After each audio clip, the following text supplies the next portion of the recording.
Build. Yeah. It's the build. Build. Build.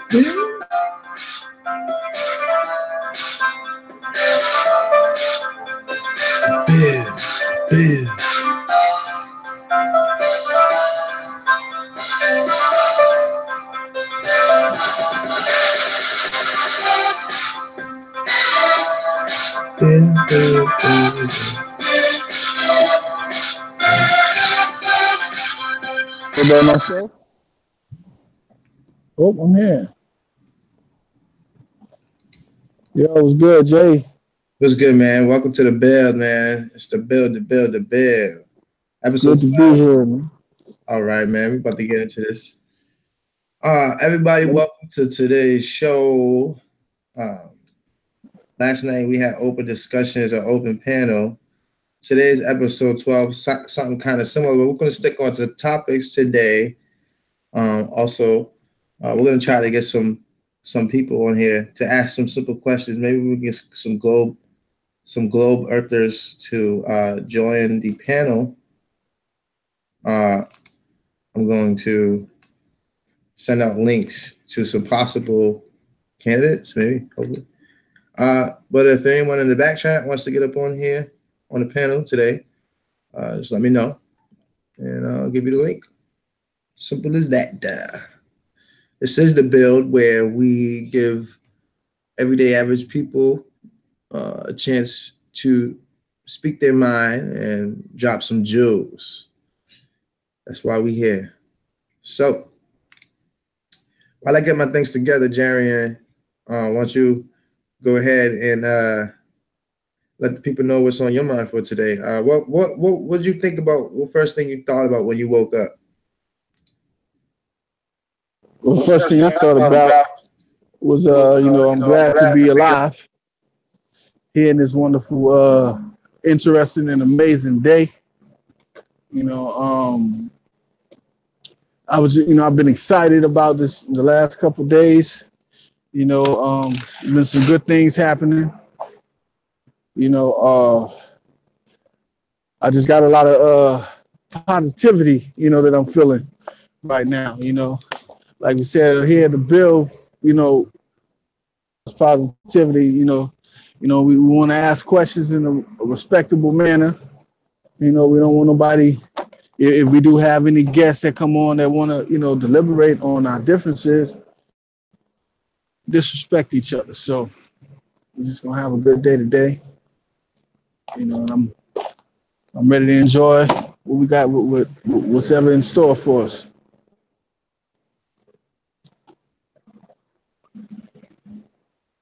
All right. Yeah, man. Yeah, we're trying to get this panel going together. Here on the Build, we specify on giving the people a voice. This is where they could be heard. It's not. I narrate it. I ask some questions and stuff like that, but it's mainly about y'all. This is about y'all in the chat. It's about the panel, and it's about truth getting out there, man, through everyday average people. That's what the Build's all about.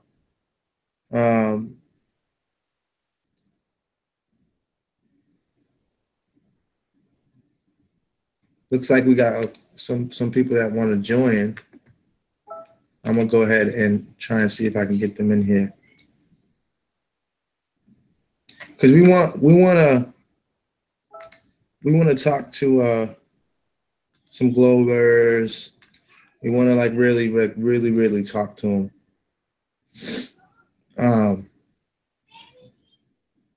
And really try to break this stuff down, man, and get to a conclusion to where it's something that's more respectable and honorable as human beings, because we was talking last night about respecting everybody, even if they have their own. But that's what the show's about. So I want to keep that in perspective, and it's hard, and so hard to the point that even I struggle with that. Last night we was turned up,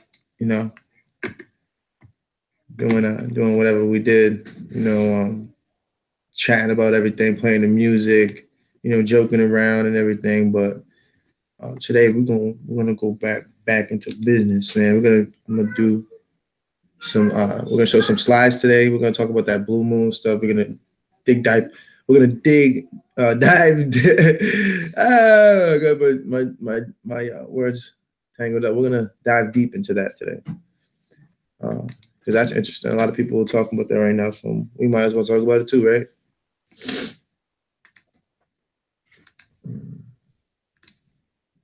Right on, right on. So what I'm doing basically right now is I'm going to do some research, a little bit, on Blue Moon, get a quick thesis, let's see, a quick summary as to what this is all about. So, anything. And I'm gonna start from scratch. I'm not gonna try to explain anything. I'm just gonna read it straight from the source, you know. Go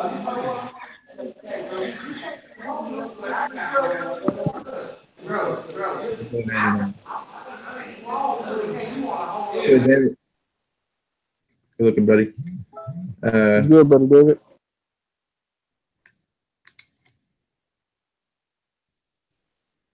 Space.com. So space.com says when two full moons occur and happen in the same calendar month.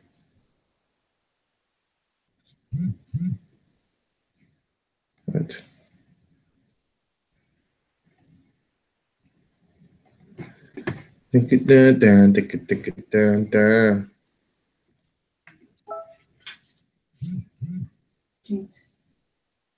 Oh, that's really nice. I think I should. If you want to, yeah, that makes sense. Either way.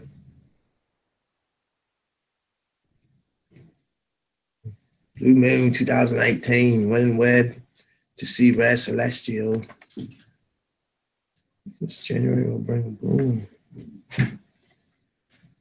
So I see we have some new panelists. Who we got on the panel right now?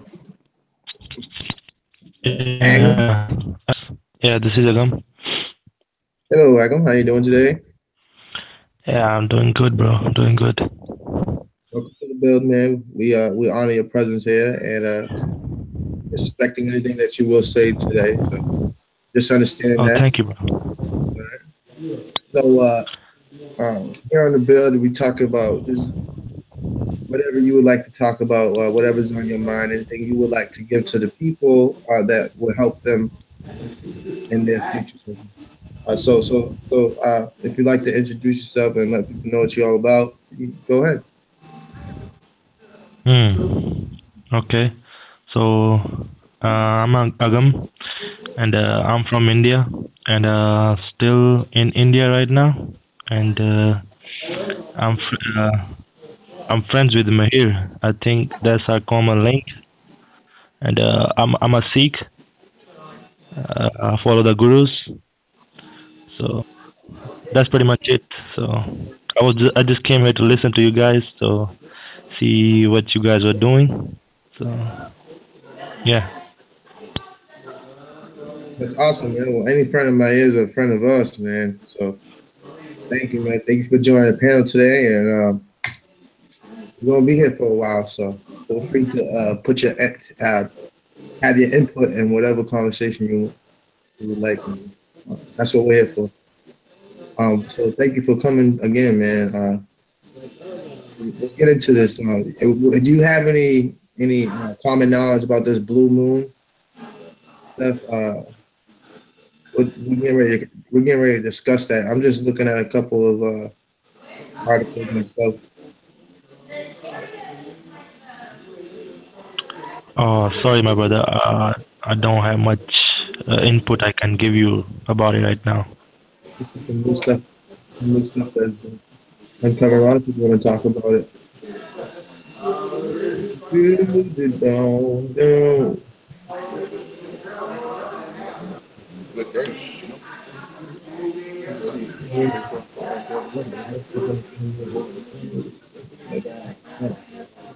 Looks beautiful, man. What did they pick it to be? Awesome.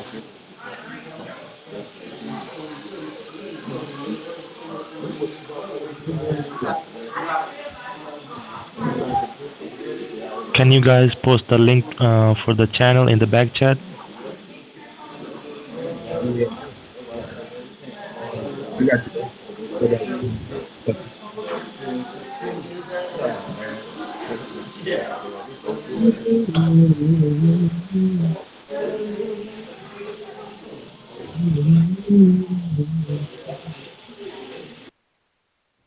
Oh, fuck. God.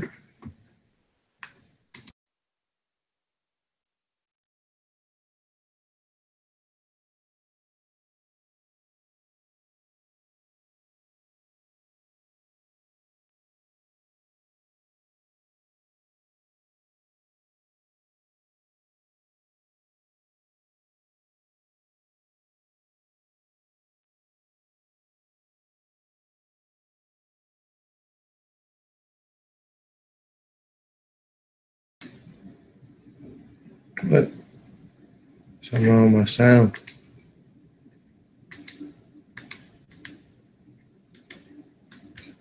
Sounds messed up.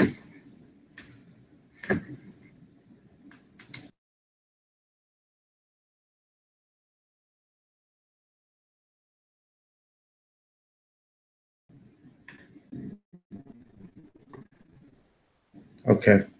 Yo, can y'all hear me?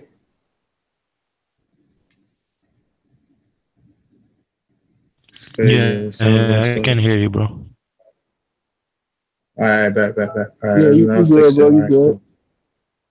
All right, yeah, because I messed up the sound real quick because I went to go put the channel in the back chat and I pressed the wrong button. But all right, cool. Cool. Ooh.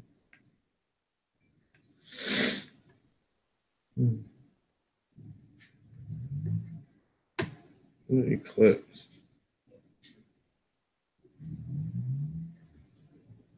Man, there is a lot of information on this stuff, man.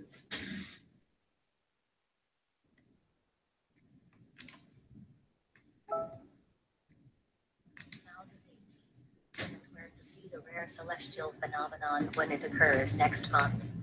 Astronomers are in for a treat as 2018 gets underway with the arrival of a blue moon at the end of January. According to tradition, when two full moons appear in the same calendar month, the second is termed a blue moon. It is the celestial phenomenon that gave rise to the phrase "once in a blue moon." The last one took place back in July 2015.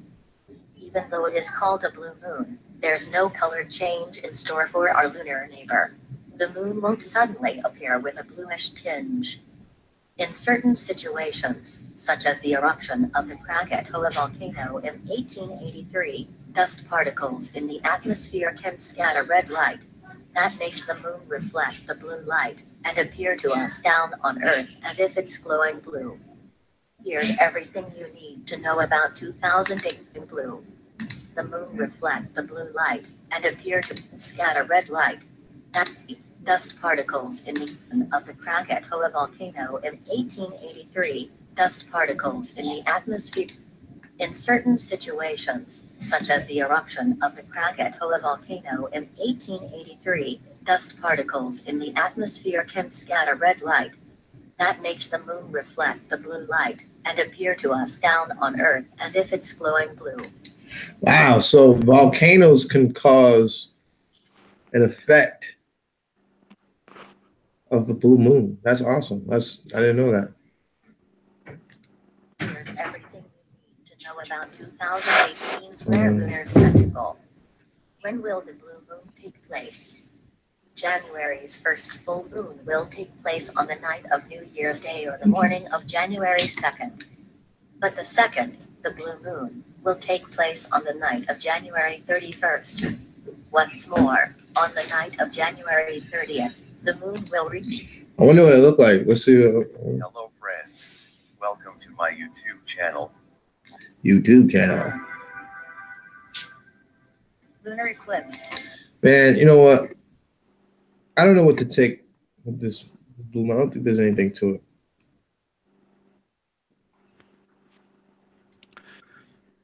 To be honest, That explanation sounded like a whole bunch of crap to me. That's what I'm saying. Like it just seems like it's just one huge distraction, maybe for something else. You know, Like, dude, that moon's done all kinds of things. It's been taken with all kinds of different colors. It's been red, it's been green, it's been blue. It's been documented different color. To say that it's because okay, what would it be reflecting off of if a volcano erupted to make it reflect a blue light? What is in the volcano that's giving off a blue light? right. Like smoke doesn't make things appear blue; it darkens them out. Right. It says the gas particles or something like that. And how would it be like that around the world? So now the moonlight is exciting gas particles like the sun does. Kiss my ass, no? Like, give me a break, right? Like that's not what the moon acts like. That's not what the moon does. Prophecy alert, huh? So they're on prophecy alert, super blue moon. Okay, now we got it. All right. Okay, now I see what's going on. Hold on. Let me just hold on. Are you serious? Are you serious? We're having some lighting problems. But wow, guys, you've heard the term "once in a blue moon." Well, let me tell you something. This coming January 31st. You know what's so funny? Okay, you know what the lady just said, right? You heard it. She said the last blue moon occurred in 2015, right? In July of 2015. Yeah.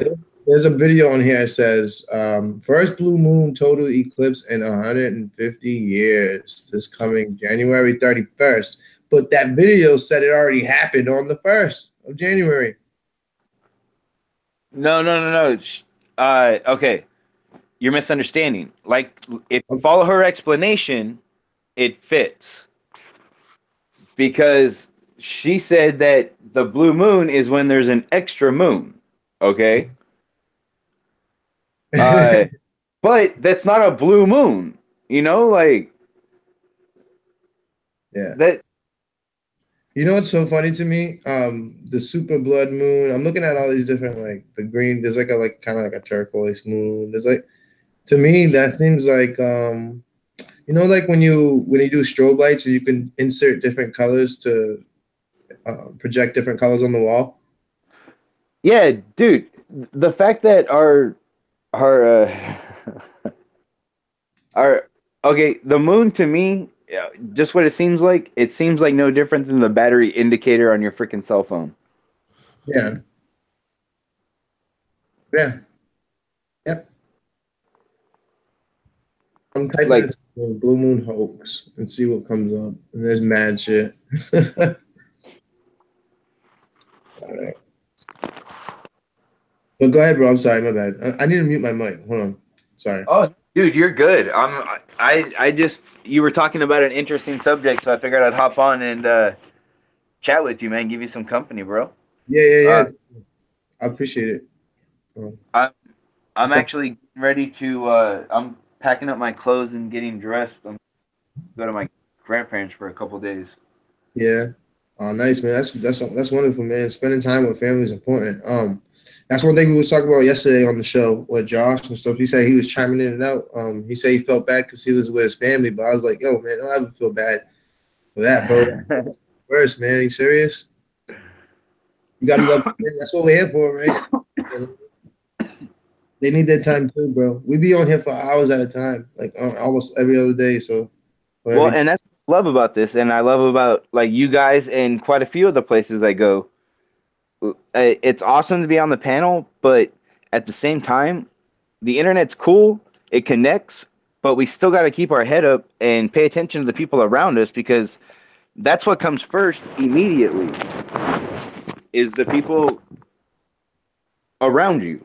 You know, if you see some, like if you're on a hangout call and all of a sudden you see somebody like some homeless dude that you want to help, like don't not help him because you're on a freaking hangout. You know, like what the hell? Yeah, exactly. Like I always like sometimes I go change diapers. I go fix some food for myself or for somebody else. Like You know, I'll step out. I have to go do it. Run an errand. One day I had to go run an errand, and I had to put it on my phone. You know, to go run my errand just because it was like I think it was live and shit. I didn't want to lose the live broadcast. But yeah, like you still gotta live. You still gotta live your life. Like what you gotta. Well, it's really cool that you can do that. You can do that. I've seen quite a few people do that where they have it running on their computer, and the computer's muted, Mhm. and they log in again on their phone, and they just have two little icons in the bottom. That's all. Yeah, it's pretty cool. I like that. When it comes to that. Oh, okay. Also, it looks like we got some new panelists, man. Shout out to you, Uber, man. Hopefully you can stay as long as you can with us. But shout out to Masterpiece. Oh shoot, looks like we got someone that came in, dropped out. We might get sniped. It's okay. Yeah, that was definitely like a sniper or something because he was just showing a picture of a man's decapitated head. Yeah. And his name was Blood Raw. And so your channel is infamous for getting sniped, eh? Not infamous. It only happened once. Not infamous for it, but having these people on like that the other dude Dreads or whatever, that fake Dreads. Yeah. Yep. Yeah, that was that. Yep, that happened. But you know what? What happened was with that. Did I tell you the story? I think I did, right? Yeah. But then there was like another guy named Masta that I keep on seeing, and it's not me. Right, Minster, something like that. I think I seen that too. Yeah, Weird. This guy's like trying to like masterpiece or something. But hopefully, yeah, I saw that shit. Yeah. Man, I was actually on the panel when Jamaican's clone account hit. Yeah, with the porn. Did he get porn bombed? That's why. I think he got his.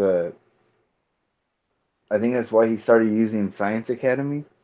Yeah, exactly. Yeah, I was on that stream too. I was like, what happened there? Yeah, you had to change it. Yeah. There evidently, from what I understand, there's ways where you can completely avoid that.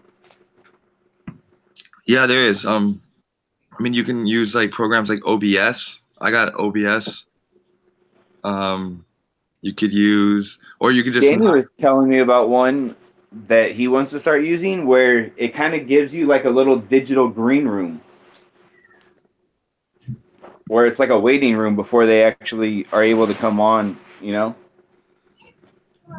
Yeah. And there's a lot of like websites out there that allow this streaming that it's safer. Like really we shouldn't be using YouTube, but it's the most popular way to get the word out, the truth out. But you know, it would be a dream if we had a platform of our own that's, you know, monitored by. Kind of no different than being in a sword battle and taking your enemy's sword and using it against them. Yeah.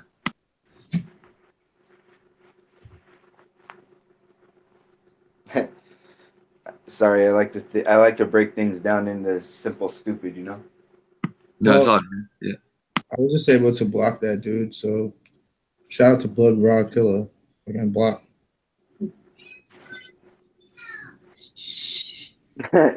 Just because your avatar and everything's a little creepy, bro. Yeah. Yeah, for real. You like came in and dropped out. That was weird. Masterpiece Masterpiece was dropping jewels last night on the chat, man.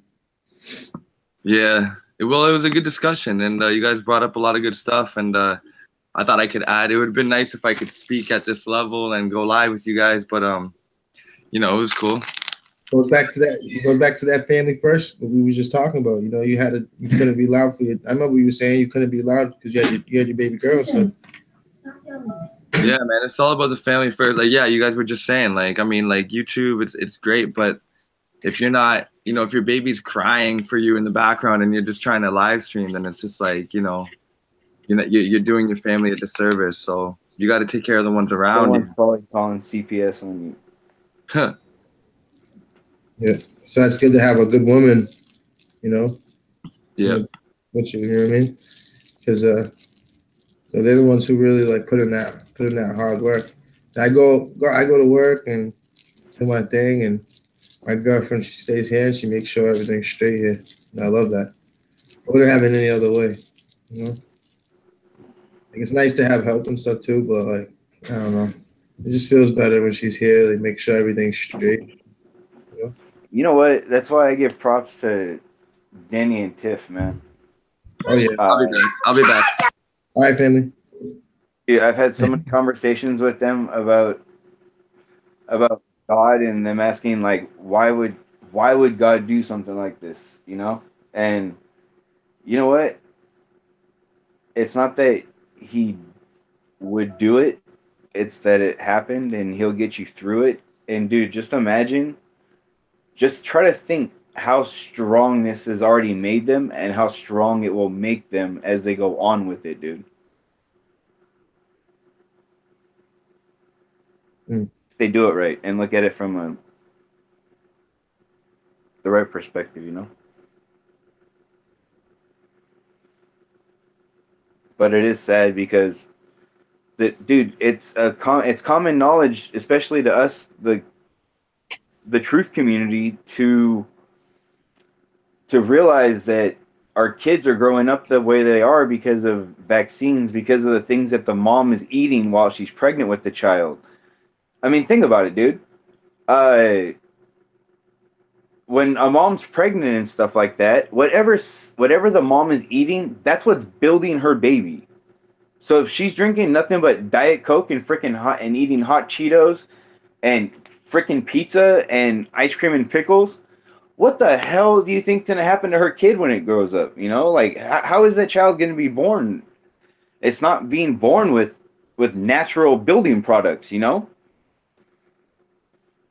So I mean, how can you really get angry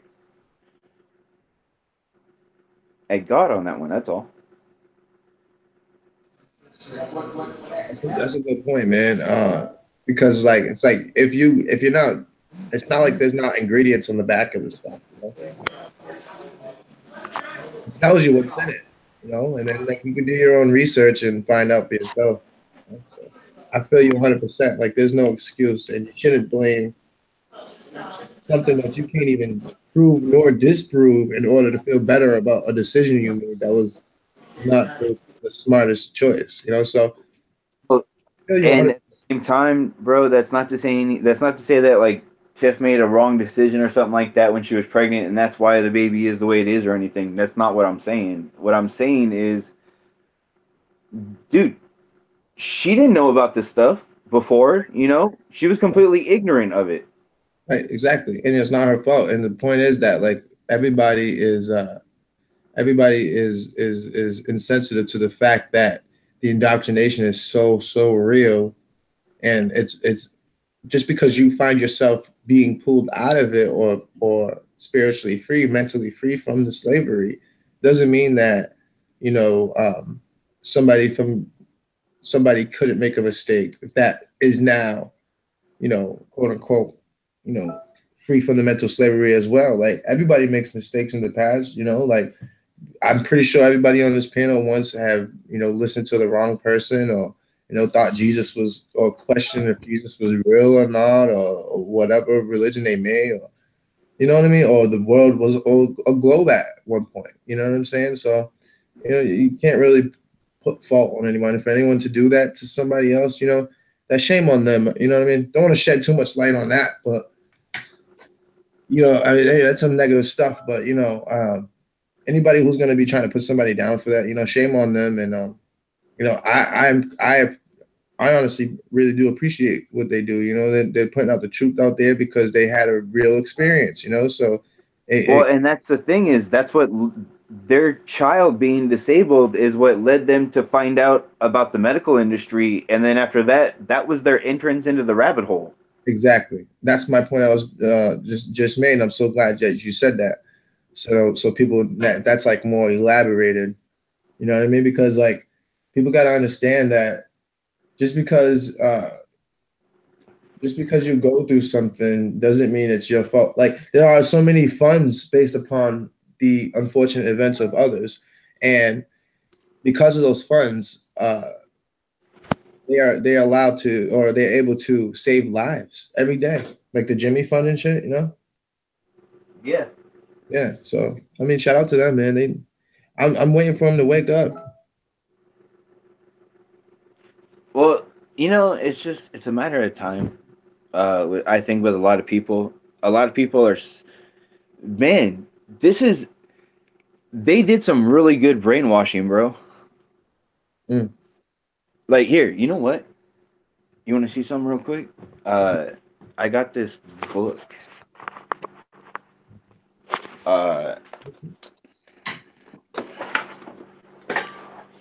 What? Let me sit down at the desk real quick.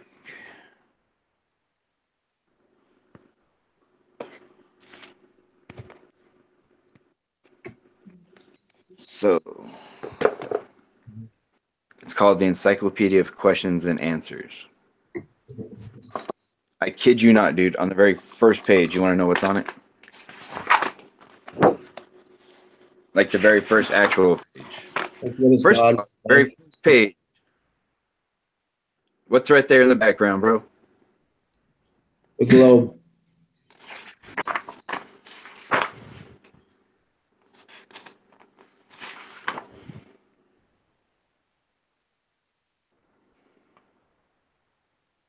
Then the jawbreaker. Hey, what's in big bold black letters? Earth facts. It's funny. It says, "How big is the Earth?" is the very first one. What is the Earth made of? Second one. Dude, this book Indoctrinate. on. You know how people say that like you can find Jesus in the Bible on just about every page, even in the Old Testament. You know, you ever heard anyone say that? Yeah, you can find the globe on every page. This is the globe on pretty much every page. Look. Yeah. Again, right there. Mm-hmm. Just cramming the idea into your brain, left and right, every page. Oh, dude, this is just Earth and space. Then the planet, the moon. This is information they have on the moon.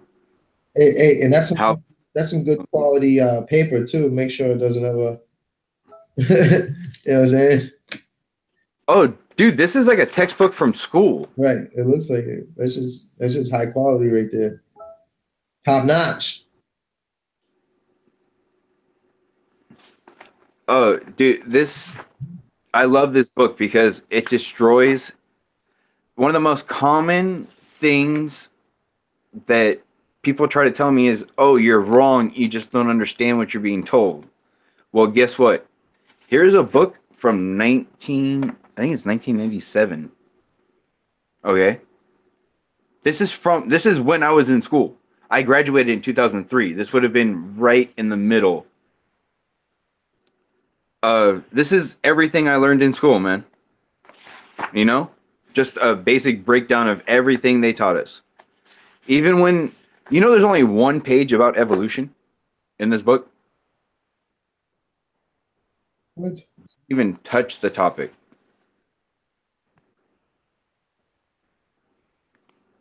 But yeah, indoctrination and brainwashing at its best, man.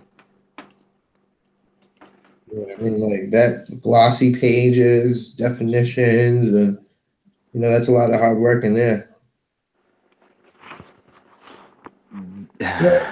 It's crazy, man. And what we show people on a day-to-day basis, like as far as like the evidence, as to the indoctrination, the deception, and people were just like, "Oh, okay," like you understand the magnitude of what we're telling you, man. Like, it takes a little bit of critical thinking. A little bit, man. I mean, for me, I feel like for them, it takes a lot of critical thinking because, like, you can say the simplest thing, like, okay, if the world's not round, if the world's round, how can you zoom in with the camera, miles away, and still see the object that's supposed to be, going, going down or going below the horizon. You know what? Uh, I think so that people, and then like people can't even grasp that. dude, better question. A better thing to break someone's to basically crack their mind, okay? Is you ever watch one of those shows where they surprise people like at their door, right? Yeah, yeah, with like money and And then stuff. people try to act so surprised. And then what's always got me is there's always a scene that cuts to behind the person at the door. Now, that means that the camera crew's inside their house. So did the camera crew break in? Or did the people already know that they were there? And this is all just a sham, you know? Wow. Like, people need to stop and think about stuff like that. Or, here, you know what? I took a screenshot video yesterday. I was on the feed for the ISS, right? The 24-hour feed. Yeah. And, oh, bro, when you see this, you're going to laugh. Probably going to do what it usually doesn't take a minute to upload. But, oh, it's running pretty quick. So, it's about a minute, a little over a minute of the blue marble rolling under the ISS, supposedly, right? But I want to see if you can spot what's wrong with it real quick. Because check out the location on the bottom half of the screen where it shows you the ISS is supposed to be. And then look up at the video image that they're showing and just ask yourself what's not right. I showed this to Danny last night and he was like, "Oh my God, I can't believe that." That's like, it's so in your face how wrong it is. Like how much it really does not make sense. Yeah. And they're not, it's almost like they're not even trying, dude. It's almost like they're not even trying. Oh, you're already making me laugh, man. Let's see this.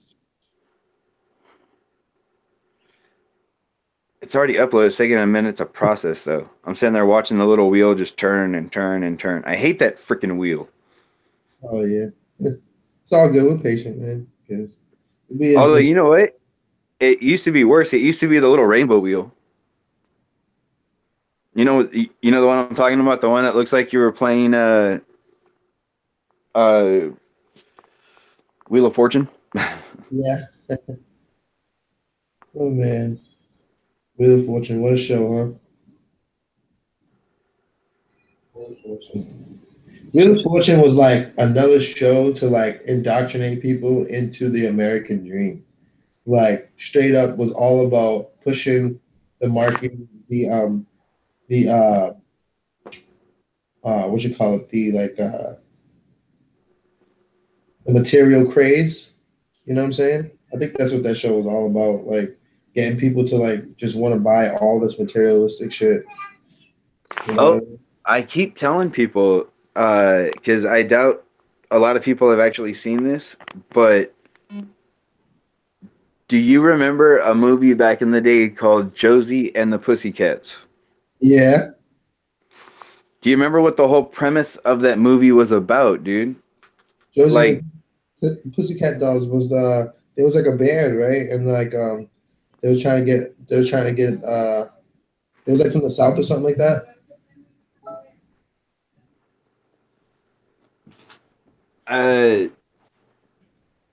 Wait, what was that? Josie and the Pussycat Dolls. Is that what you're talking about? That movie? Yeah, where they were in a band, and then they get signed to become Josie and the Pussycats, right? Mm-hmm. And they didn't know it, but they would make their music, hand it over to their boss, and their boss was running it through a machine that, after that, when it was thrown out across the airwaves, would basically brainwash people into what to buy, what was new, what was trending, what what they just had to have, you know, like they were controlling every aspect of life through the background of the music. That's deep because that goes back to the hertz, the frequency in the music that they use is like a low frequency, and it keeps. Well, not that. Dude, are you old enough to remember when they got caught putting subliminal messages and stuff? Yeah, Disney. Like in between the frame rates, they would put like an image or two, and it would be so quick you wouldn't even see it. Yeah, and only your subconscious will notice it, so that way. You know what's really weird? I've noticed that for a long time though. There's always been, my whole life I've been watching movies, and every now and then there'd be a strange flicker that I'd see. You know? Well, yeah, I mean, there's all types of things. Like, and sometimes, like in the artwork, like within like clouds or random things, like they'll spell like different words. Like I remember it was like sex and one of them. In video games they do the same thing. Far Cry. On Far Cry, they like on the loading screen, right? While it's loading, they play a bunch of random words, and all the words is like has to do with like some shit. You know what I'm saying? Like murder, like just say random ass words. Like so when people are playing this video game, you know, during the time, like their brain still like processing these words, realizing it. Yeah, man, it's crazy. So yeah, I definitely mind control is like a serious thing. And that's okay. We're gonna go back to what we was talking about last night, with the mind control thing, man. When it comes to the masses, the masses are the ones who really control everything. But the trick is to make the masses believe like they're not in control. That is the whole point of presidency, you know, religion, and you're given tangible tools to believe in this stuff. You know, when you're in a church, you're given a Bible or Quran or whatever. You know what I'm saying? You're a Muslim. You're given unks if you're in the Kemetic community. You're given a whole bunch of all this stuff to feel like you're like kind of like a part of that. You know, like you're more in tune with that. When really, like it's just your own. You're part of the team. Right. Exactly. So you know they're very, very, very smart when it comes to this, because if you really think about it, when it comes to the masses against the quote unquote elite, they don't have a fighting chance, and they know that. And I believe that that's their greatest fear, is for everyone to wake up, and that's the reason why they go through great measures to hide so much. Like I like to say, the globe model entraps you, flat earth model frees you. If you think about life, living in a globe, you have no hope. You feel like the only way to leave this planet or plane is to get on a rocket ship and go. In reality, and then all you're doing is moving your situation to another location. Right. And in reality, you know, in most people's realities, that's not a possibility. So, you know, most people just like, you know, just give up, lay down, go to work, you know, and do what they have to do. There's no reason for them to fight. And that's the reason why, okay, think about this, guys. The reason why the globe was inserted for the masses was because if they ever had or ever thought that they had a fighting chance, they would second guess themselves and say, you know what, yeah, that's fine, but where are we gonna go? Who are we gonna hide from? Where are we gonna, you know?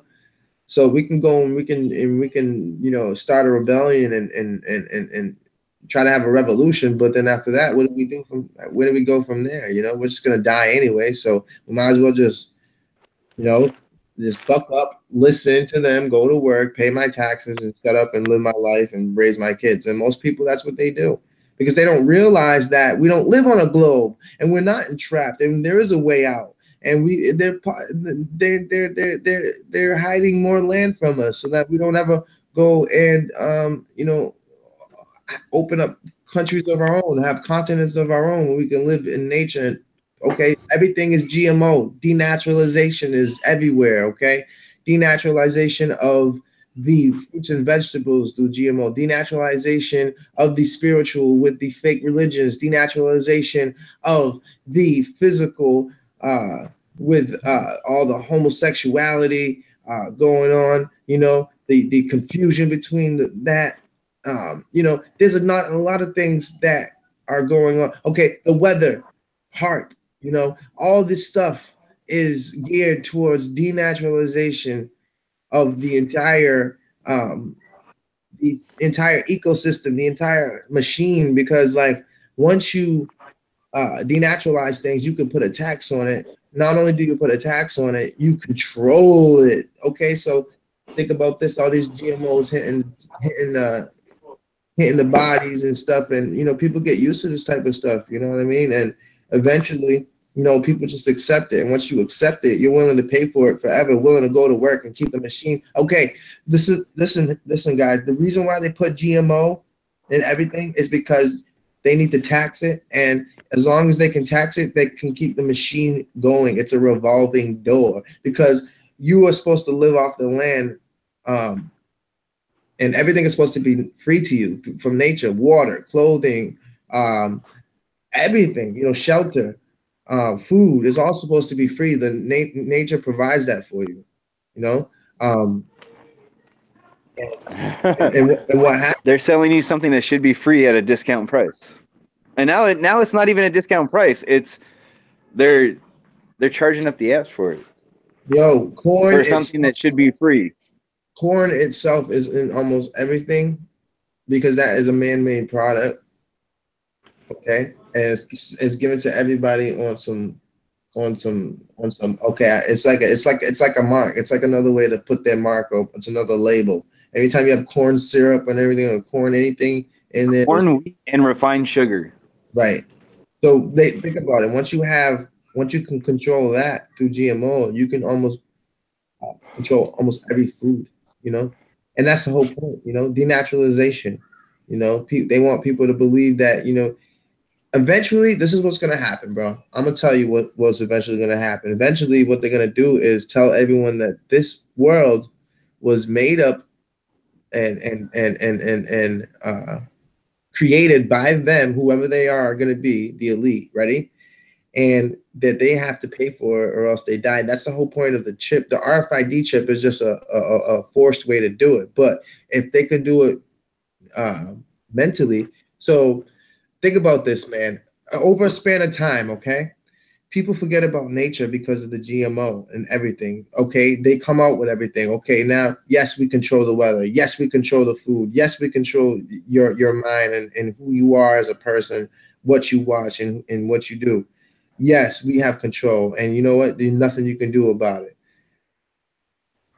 Just being in that type of mentality from birth puts you into damnation forever because you don't even know that there's ever anything that ever existed. Nature, they're trying to take nature out of everything. God, religion, once you take the religion out of everything, why do you think it was so important for people to stop talking about Santa Claus over the last 5-6 years? Because what they're trying to do is convert people to from being holistic and spiritual to now being robotic. And like that's the whole point of all this putting chips in your brain and you know the amputees having you know, now robotic arms and all stuff, and you know being able to take pills and become smarter, and all this shit has to do with conditioning the human being to being totally reliant on the republic or the government for life itself, the life itself and the life that nature was provided the whole time. But then once it gets to a point where nature is forgotten because everybody else is dead, like think about it, man. Think about all the diseases going around right now and everything. They control all of it, right? Why do they want it to go on right now? Because they need all the old people who still fucking know about certain shit to die so that this thing can come to fruition faster. You understand? Like, you want full control of something. You gotta. Okay, it's like that movie. When they was inside of I forget exactly what movie it was, but maybe by hearing this, you'll understand what movie it is. But they was inside of a big jail and they couldn't get out. And when they tried to get out, they didn't realize that they was inside of under the water. You know what? I think I forget the name, but it's an old movie. That's why I forget the name. But it's an old movie. It's like one of them big actors is in the movie. But the point is that these guys had no idea, you know, and if you do a little bit of thinking on that, they had no fucking idea where they was. None. They thought that they was just gonna be free and then go back to the world that they knew, whatever. And that was it. You know, but they had no idea where they were. Underneath the water, hundreds of miles beneath the sea. You know, no chance of escape. So it's deep, man, because when you got people mentally entrapped, you can make them believe anything, you know, and they had them believe that, you know, they weren't under the water, that they would, you know, and if there was a fighting chance, they had no idea that they didn't have one, you know, and that's the power of holding knowledge within and never letting it go, you know, because if they would have knew, they would have just stayed in there and just probably would have killed themselves. But they needed them to not know about that, because why? They need them to sustain. They need them to keep the jail going, because if they're going, like, they'll fucking kill themselves. Like, why? I'm gonna be in here forever and I can't even escape. No chance of escaping at all. I'm just gonna die. You know what I mean? All they were doing would be housing. It would just be one big place for people to go to die, and it'd be like what do they call those places? A morgue. It was just one big ass morgue. That's all it would be. You know? So the point is, like, it's important for them to withhold information. And I think that's what they're trying to do over time. You know? Yeah. If you don't know your history, you're doomed to repeat it, right? Right. So what do you do to change? You erase history. You get rid of all the people that know history personally and tell everyone else what you want them to know about history. Isn't that how other societies took over? They destroyed all the relics and that all the literatures of the peoples that whatever, you know what I mean? Remember? You know what I'm talking about? Yeah. That's the best way to basically squash out a certain people, you know? Mm-hmm. Like Brian. Hey, that video finally processed, man. All right, it actually processed a while ago, like 15 minutes ago. I'll say one thing real quick before you play it. I go a step further and say that they created certain civilizations for the means of changing history, you know, because they probably could have made up whole groups of people, you know what I mean, that you know, that never existed in real history, but you know, now we got it as, you know, these people, you know what I mean?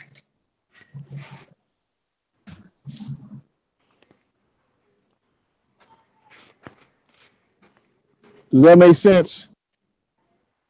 Yeah. Yep. Oh yeah. Because I think, you know, they've been doing so many fugazi things and manipulating so many aspects of our life that, you know, we don't know what's real anymore as far as who is who, what is what. Like a movie that was the name of this movie called The Giver. You know, the dude told his little brother, you know, they both had a gift or whatever, and they could see memories and shit. And they was calling the elephant a rhinoceros. You know what I'm saying? And then when he went into the memory, he realized that the elephant was an elephant and not a rhinoceros. So he told his brother, "Hey, this is a rhinoceros. I want you to remember this." You know, because we've been told, you know, a banana may be a grape. We don't know. You know what I'm saying? Like, we don't know what's real in this motherfucker anymore.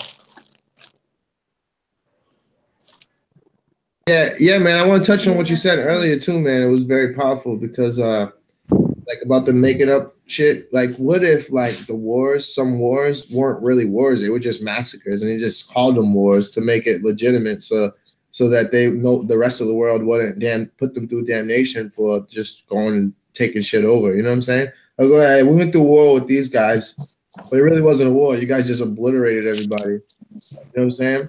Yeah, I mean, look at Iran, Iraq, Syria, Libya. You know, all those are what you're speaking on. You know, it was a war, but man, we know those people don't have weaponry and things of that nature to the caliber that we have. We know that's a massacre when you go over there murdering people, killing children, innocent children. I can't call. When I saw a war on TV, a battle in a movie, they were always in a field. You know, no children or women involved. You know, but here we call those in real life. We call those casualties of war. You know, hey, go ahead. Hey, from what we know, right? From what we know is we just see pictures and shit. You know what I'm saying? We wasn't there, but there are people who actually was in the war and shit. You know what I mean? So yeah, they fought, but what I'm saying is these pretenses, you know, people got killed and all this other stuff. They fought back and everything, but the pretense behind it, you know, it was like almost like a game of Battleship. You sunk my battleship. You know, it's just a game to the elites. You know what I'm saying? But you know, we got people here that think it's real life, you know, and they play it as such. So I see the game. You know, I got a few uncles in the military right now, and I got one that he know this bullshit. You know what I'm saying? But he like money, so he gonna get a check. You feel me? I got a boy. Gonna do what I got a boy that was in the Army. He said that what they would do sometimes is they would drive by and basically do 187s, bro, and just go shoot up houses and shit and not know if anybody was in there. They would just shoot at it because they were just told that they were supposedly. I take it a step further, bro. I take it a step further, and this shit real live. I don't make shit up. My neighbor, I'm not gonna say his name, but he told me, him and another neighbor, they have these dogs.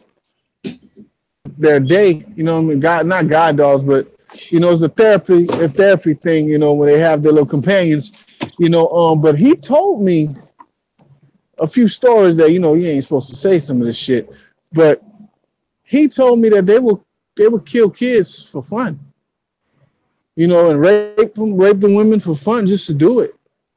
Some of them felt they wasn't coming back home, you know. So some of them felt that, you know, like they can do whatever they want to do, and then the others felt remorse, even though they did it anyway. So this guy, after he told me this story, 2 days later, you know, my wife heard pow, a big bang. Dude shot himself in the head. Now, I don't know if he died because I didn't hear from his family since that happened, you know. But these people, when they go over there, some of them, they already have it in their head that they're better than everybody else, and they want to tantalize that itch that they have to hurt somebody. And then when they really see what's going on, it messes them up, you know, because you can kill ants, you can kill puppies and kittens and all this other stuff. It'll have a little effect of you, but when you see another person die in a gruesome manner, man, that stay with you forever, man. You'll never forget that face. I don't care how many people you kill, hey, you man. know, and it had a toll on them. Hey man, that's real, man. You speaking some truth, because I can remember some real shit, and that shit will never go. And you know what I mean, it's not even to that extent. So imagine if you're the one actually behind the trigger. Yeah, it's crazy. You know, and I mean, they used to do some, bro. I'm not going to even speak on half the shit he told me on the panel, but it's just crazy that, you know, we subject ourselves to that shit. You know what I mean? Like, I got cousins that, you know, they don't understand. They understand the chain of command, but they respect it as such. Like, it's not our place type attitude. Like, we don't have the right to know what the left hand is doing. You know what I'm saying? That, man, like, what you talking about? You're just supposed to be your country you're fighting for. Then why can't you have intel and detail on your operation? You know what I mean? You know, because they don't want you to know how fucked up your operation is, the things that you're going to have to carry out. You know, and you looking at people as casualties of war and as enemies, but all there are objectives to people who have the power to say, you know what, y'all gonna die, y'all gonna die. You can live, but you're gonna be in servitude. These people don't want they don't want democracy. They don't want none of this stuff. They want to be left the freak alone. Just like everybody in on this plane, we just want to be left alone, you know. But they gotta feel, oh man, idle hands. No, bro, it ain't idle hands. You don't want us to. You don't want to get away from it, man. Get the freak away from me. Go over there and do it yourself. And they can't. They need us.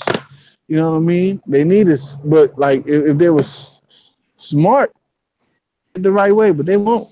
And that's what we here for. Cut their heads off. Cut it off at the head, bro.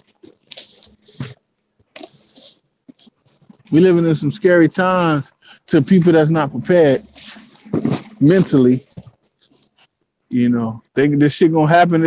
You know, I can just about imagine, you know, those children in Iraq and Iran, Afghanistan, you know, constantly not knowing if their house gonna get bombed, you know, so they take up arms. They believe their religion that they can go and suicide bomb themselves and you know kill themselves and save many, you know, by making a stand, you know. So when you leave somebody with their back against the wall, ain't no telling what that person gonna do.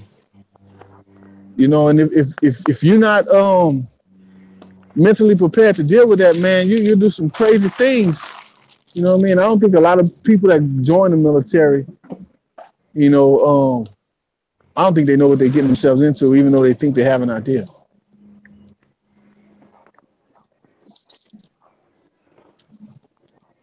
And that's what I got to say on that. You finished that up like Forrest Gump. And that's all I got to say about that.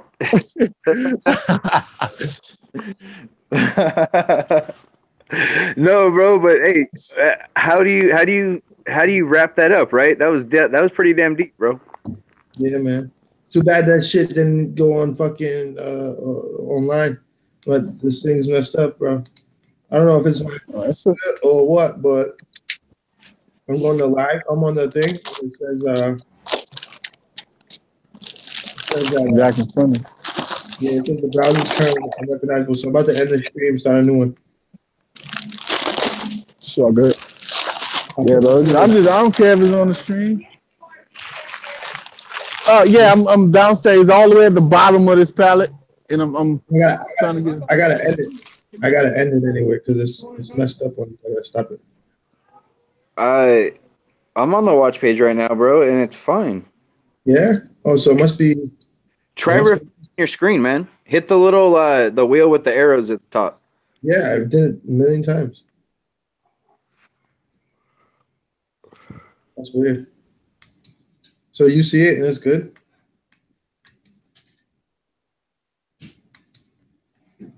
Oh, wow. Well, that's good. I didn't know it was still good. On my computer, it looks. Let me try my phone. Let me see what it looks like on my phone. See if it's there. That's crazy. Yeah, there's a lag between the watch page and Hangouts like there always is, but I just heard you say right now that you're going to have to end it because it's not working right from the watch page. Yo, that's deep, yo. That's crazy. Yo, that's like some good. Between the watch page and Hangouts like there always is, but I just heard you say right now that you're going to have to end. All right. That's a stupid laptop, huh?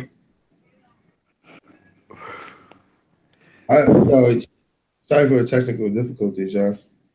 I didn't mean to interrupt. Which I was building. No, dude, you're just starting up, man.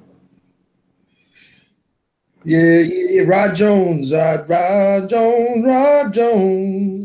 My guy, my bad, y'all. My bad. I'm sorry. I had a member come up and ask a question, so I had to dip out real quick. All right, good. Hey, Rod, we need some guitar licks, man. You can, if you have any, you can send. Oh, Empress, I got your Empress Lou, I got your email. Yeah, I love that song, man. That's just dope.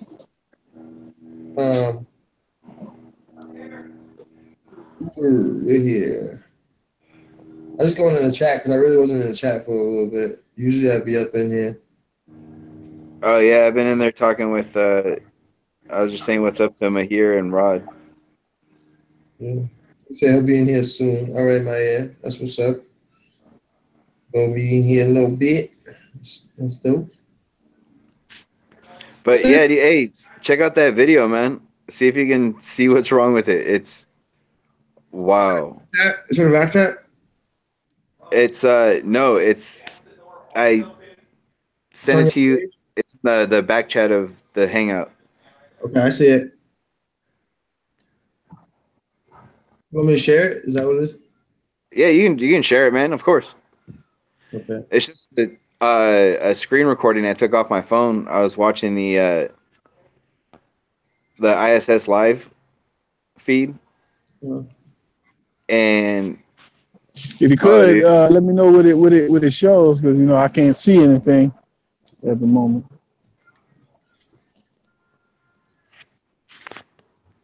Well, it shows a nice round, beautiful edge of a ball that's very well lit. But there's kind of a problem, is that when you look towards the bottom half of the screen where it shows you the location of the ISS, it's in the middle of the night part.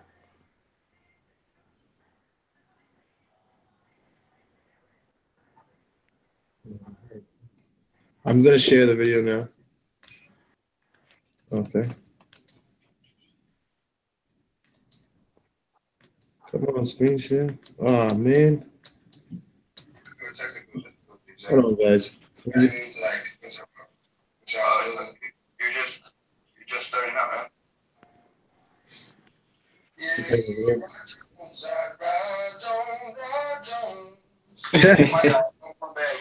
Now you played it back just to hear that, nigga. Rod Jones. Like, let me see here. Let's see. Yo, bro. What's good, Flat Brothers? How's it going, man? Well, I got my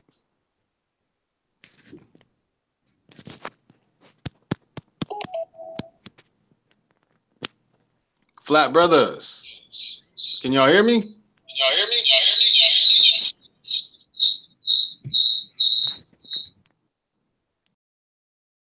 Yeah, I hear you, bro. You good? You straight? Cool, cool. Just saying the greetings. You know, honorable Yeah, admiration, everybody in the panel and in the chat here on the build.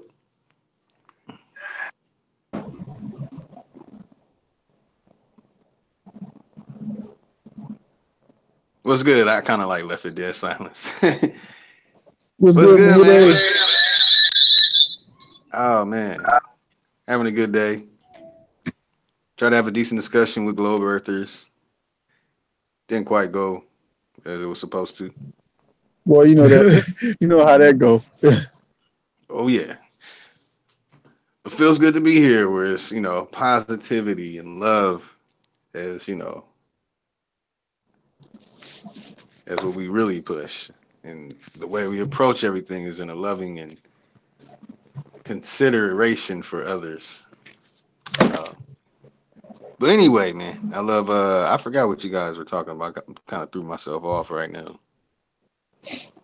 Now we're talking about how these brothers in the military, well, the military industrial complex, period, how, you know, people get duped into joining that shit and believing the cause of that shit, you know? They're not seeing that they're doing it to, right. you know, to each other, you know? And the fugaziness of the reasons, you know. But you can go ahead. I said I was done. I said I was done with it. Oh, my spill on it. Yeah, I feel but you can go ahead. Most do it for money, and other ones are just delusionally brainwashed. So I feel you.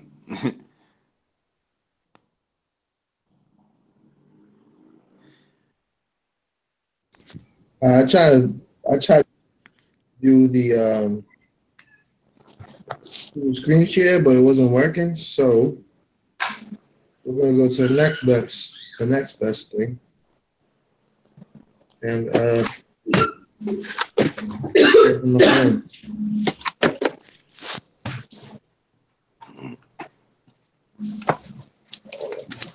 Yo, let me know if I need to mute my mic too, bro. All right, I got you. Right now, I'm just trying to get this video uploaded. That Uber, he dip set it. He's gone. Yeah. But I'm trying to get this. Okay, here it is.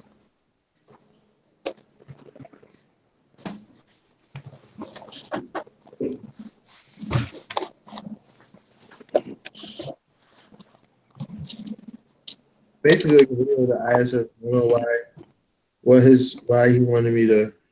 I wanted him to like explain it while it was going, but basically it looks like a picture of the ISS supposedly space station, the International Space Station, and like it's got like a picture of looks like a curved Earth globe. So basically, like that's what he wanted to show.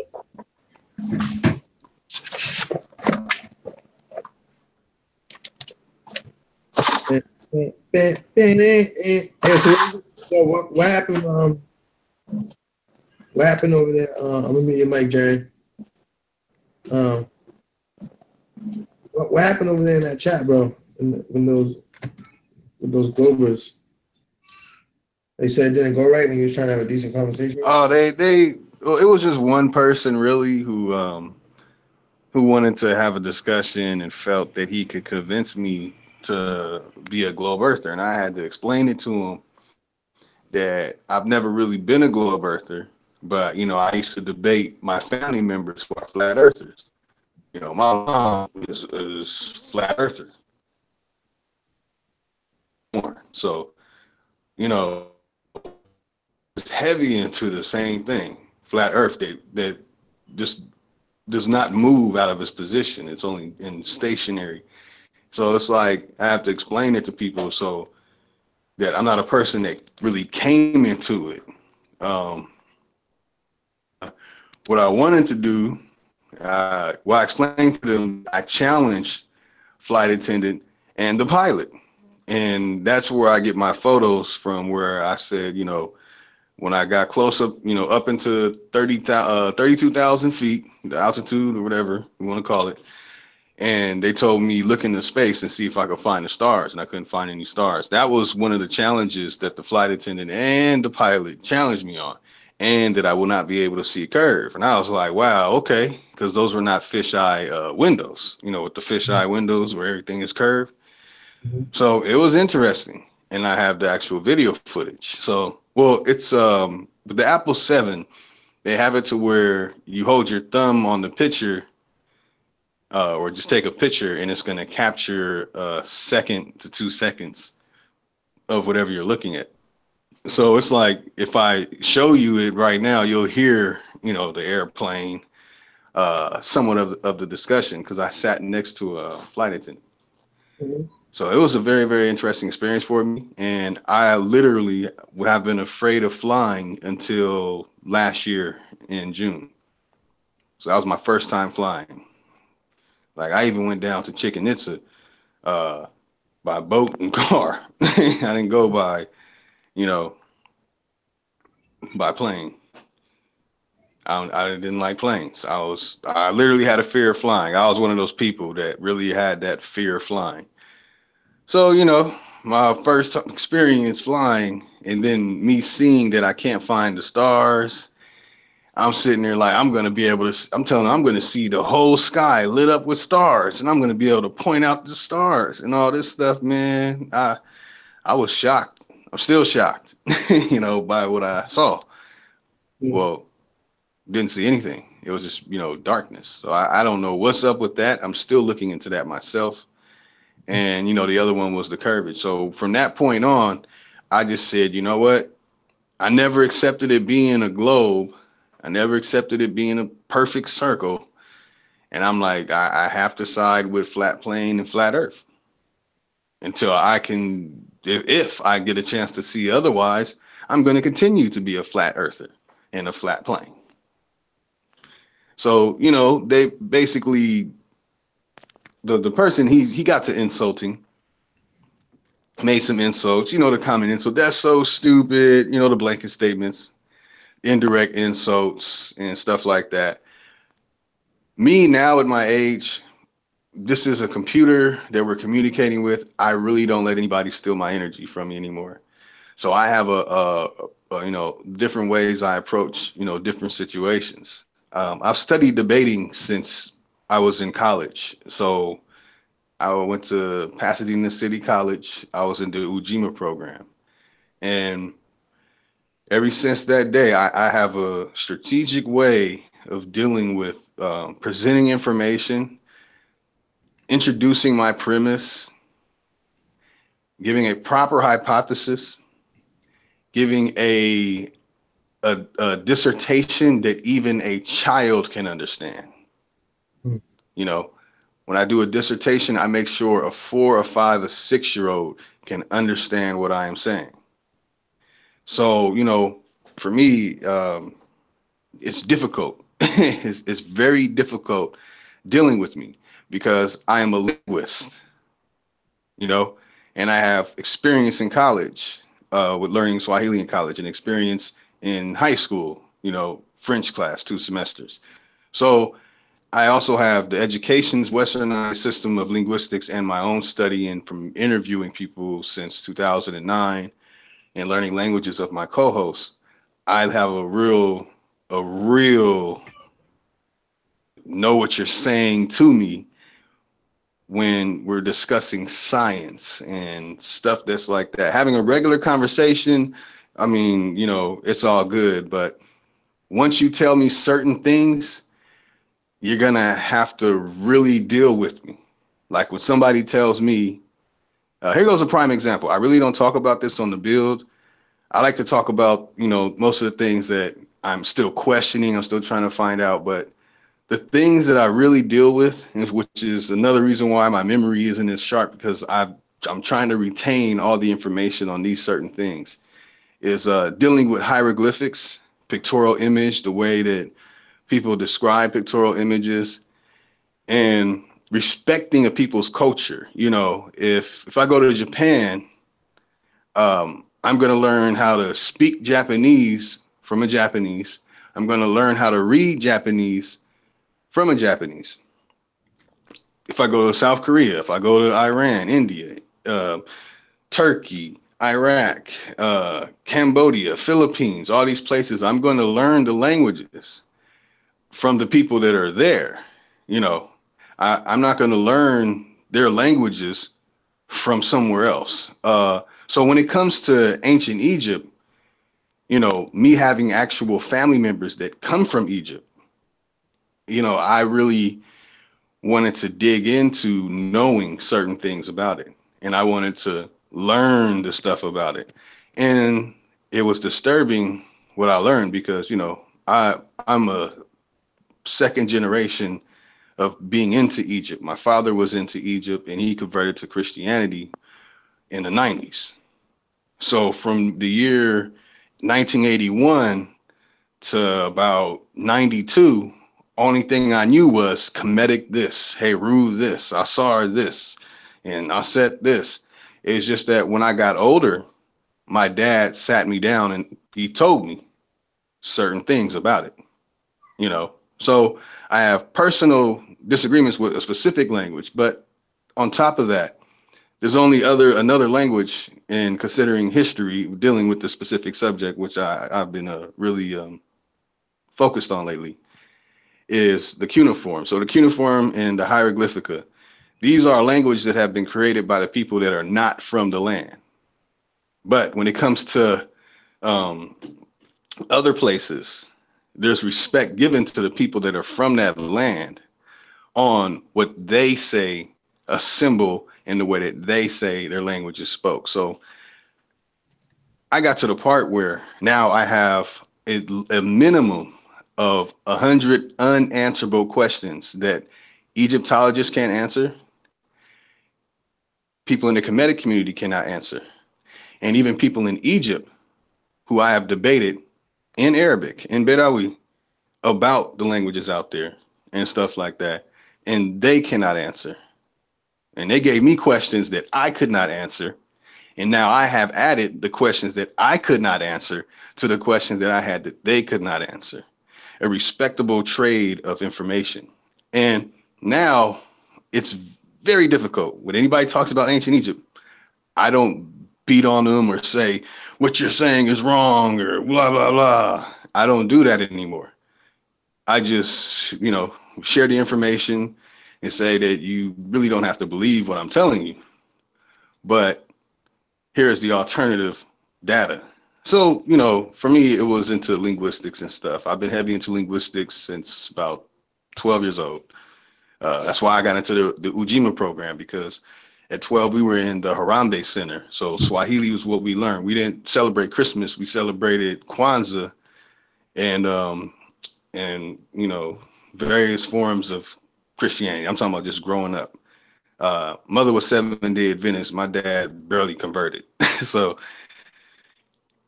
Seventh-day Adventist, all these extra rules, being vegan and all this other type of stuff that I let them do.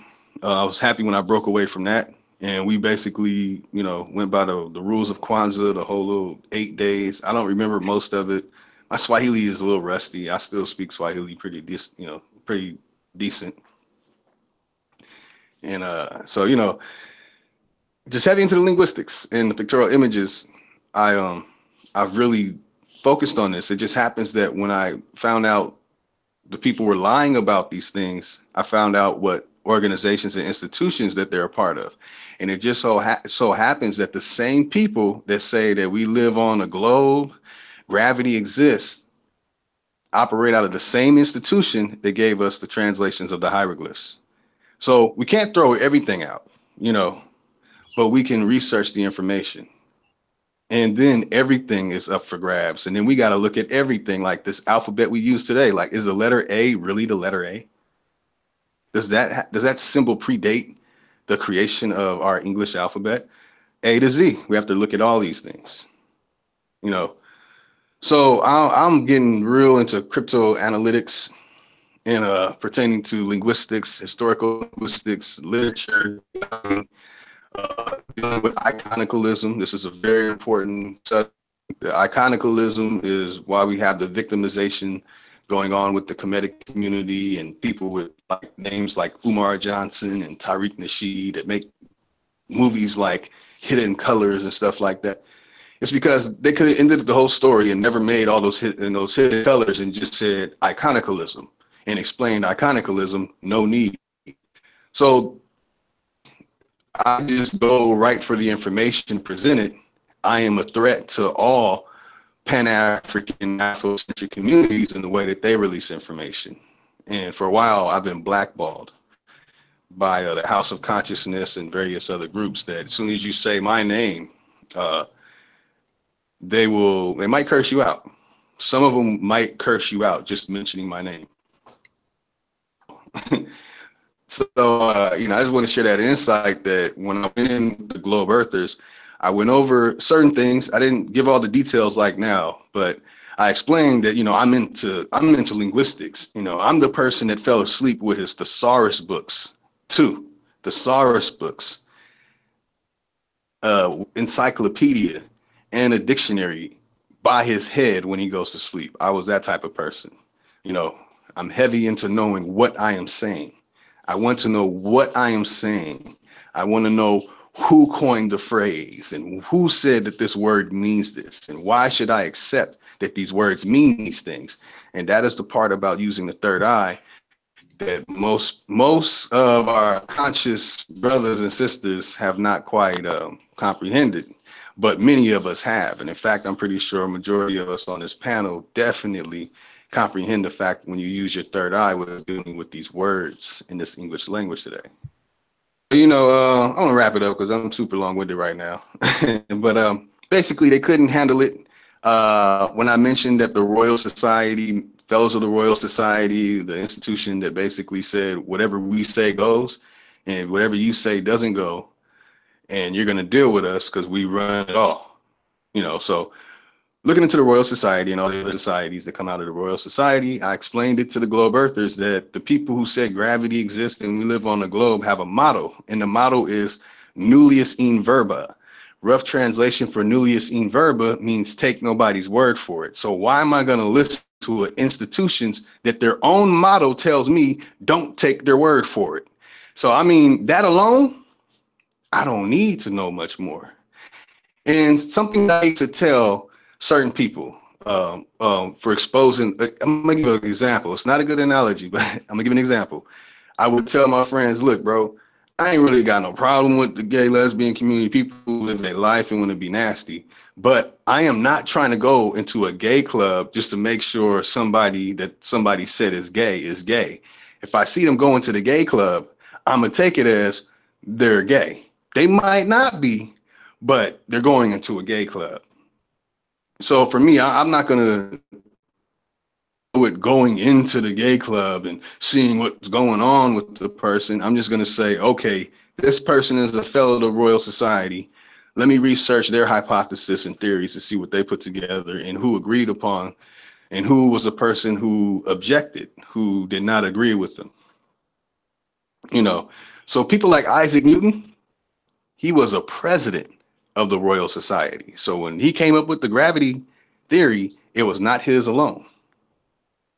He had a council and he had 6 royal members. So when it comes to these things, we can find the institution, and now we can put these names to this institution if we want to deal with the situation. And from there, we can put together a way to deal with something for ourselves, that's something that's for our species, and bringing solutions from that point. Because now we know, okay, this is it. These are people that did it. This is flat, and let's go from here. So with the globe earther, couldn't quite handle that approach, you know, that I really take a critical thinking approach. I really look into everything about it. And I pride myself on it, although I need to let go of the pride and ego, I'm still working on it, is that I am an investigative researcher. I get down to the empirical data. I will adhere to secondary and third, but I want the empirical to share that, family. It's probably the longest that I've been in my whole year, 2018. Nah, you good, bro. That's what we here for, man. That's the bill, man. You already know. This platform, once again, this platform is for those who are on different shows, on different panels across, you know, like what you're doing, man, like you're battling Globers left and right on different panels, you know. This is for those who are on different panels, who have insight, who have jewels just as much as those who host the shows. This is a place for them to, you know, drop their jewel, you know. And, you know, my particular role is just to ask questions, dig deeper into the discussion, and, you know, and basically just host this, just broadcast the stream, you know, just provide the platform. But as far as you're concerned, man, don't long-winded, man, that's about to be a swear word around here. All right. Because I know we might have taken down Young Pharaoh's name from the swear list. All right. Yeah. You know what I'm saying? Yeah, because. But yeah, I feel that. I feel that. Yeah, that really should be removed. Thanks. You know, I appreciate the admonishment. You know, you're right. You're right. We should. This is the build, so we should all be able to get everything we need out. I mean, it gives us 8 hours, so. You know, you know what I'm saying? It gives us 8 hours worth of stream time, so we goofy, man. You know, shit. I know I'm long-winded per se. You know, I don't. It's just that, you know what it is, man. Whenever you're giving that truth, whenever you're giving some knowledge, man, that shit is more valuable than any precious metal you can think of, than anything, bro. Because like, knowledge is power. Knowledge frees you, you know. It really does, you know, because I'm gonna be real with you, man. I used to be afraid of life. Like when I was 16 years old, it all started when I was 16, right? Like my boy died, and after he died, I was like really like questioning death and like if I was gonna die young and stuff like that. You know, it was like a scary feeling, man. But growing up, being interested in what happens after you die and all that shit, it got me to now live a life where it's just like the only reason why I would be hesitant to pass away under any circumstance would be to stay here longer for my kids' memories. You know what I'm saying? Their earthly memories. That would be it. You know what I mean? Other than that, shit. This whole, it means something to me. You know, this world and all that. But you know, everything that comes with it, you can have it. As far as nature is concerned, I will always respect and love nature. You know, certain relationships that I have in my life, like friendships, and you know, I respect that. I value that. You know, but as far as like the morale of the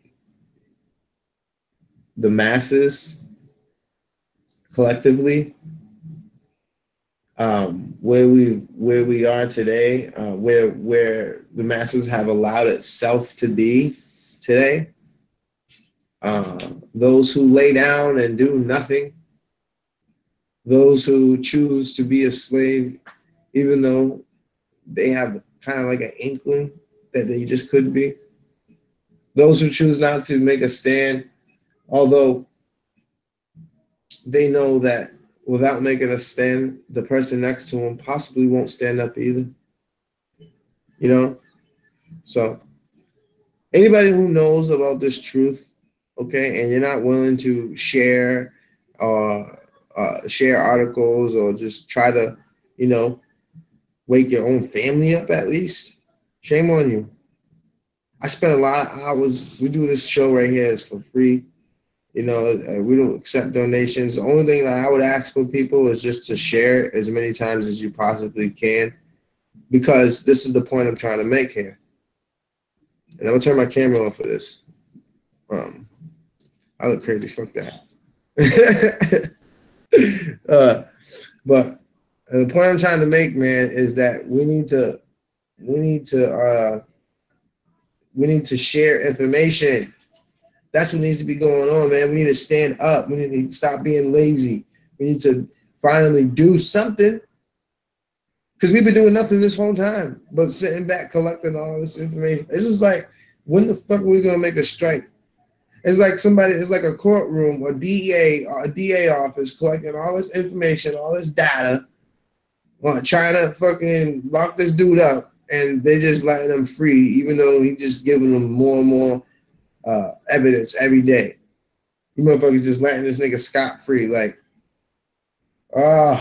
that's frustrating, man. It's frustrating. So, like I said, man, I'm excited to watch my kids grow up. I'm excited to, you know, continue to do shows like this, and I finally found my purpose, you know, do the flat music. All that's gonna make me fucking happy. It's gonna make me love my life, you know, personally. But I still feel like some type of way about everybody else, you know what I'm saying? Like, no, at the end of the day, like, no matter what type of life I want for my children, there's still gonna be around this type of shit if we don't change soon, you know what I'm saying? So I can be working hard my whole life to try to mentally free them, you know, from the slavery. But if something happens and they just have no choice but to be in that position to where they are stuck in a rut and they have to live in the means of like either like public housing or, you know, have to work at some fucking job somewhere, you know, then like, it's just like all my hard work will go out the window, you know? So I say that to say this, like, I could be happy with my own personal life and everything could be cool, whatever. But at the end of the day, if all of us aren't living the same way as I want to live. And I'm not saying that my way of life is the way of life and everyone should follow me type shit. No, I'm just saying that like I want to be happy and live in peace just like everybody else. Shit, even enemies, even evil motherfuckers want to live in peace secretly, deep down inside. Because what else are they? What else they going around destroying shit for? So they can have it all to themselves. For what? To be at peace. So it's just like I just want everyone to be at peace, and that's the only way we're really gonna have a for sure, certain, secure future for our children. Is if we all fucking change, you know. Like people like me who's over here talking about change, but then swearing at the same time. If we all fucking change, I gotta change that, you know. I gotta change that because children listen to that. They can't be saying that. I be talking about young Pharaoh all the time, you know. Swearing and stuff, and I'm over here swearing. You know, people got to be real with themselves, man. You know, like I could over here correct myself, man. Everybody else, it should be easy for you to correct yourself too. I don't care. Yeah, you know what I mean. I want the best for everybody. Decide, and that's why I don't care, bro. I'll expose myself. Give a, you know, it's just I'm passionate about this. You know what I'm saying? This is real to me, and I don't care who knows what, why. You know, as long as you know that, God damn it, this boy always stood for the truth. You know, at the end of the day, I'm here for y'all. I'm here for the people. And if it ain't ever gonna change in the future, man, I think that I can. It's safe for me to say that when it is time for me to meet those crossroads, I'll be able to accept it. You know, because this world, man. This world really don't got much for people. You know, the only thing it has is us, bro. This world has us trying to make a difference. You know, people like Bro Sanchez, Dread, and you know all these other YouTubers, Sun and Moon, Science Account, everybody that puts in this time, bro, to kick that knowledge out, man. That's special. You know, knowledge is everything, man. Everything is freedom. You know, so.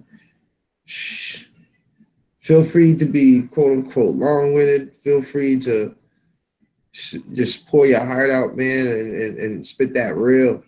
You know, we all do it because we're all passionate about this, man. So this is what the build's about.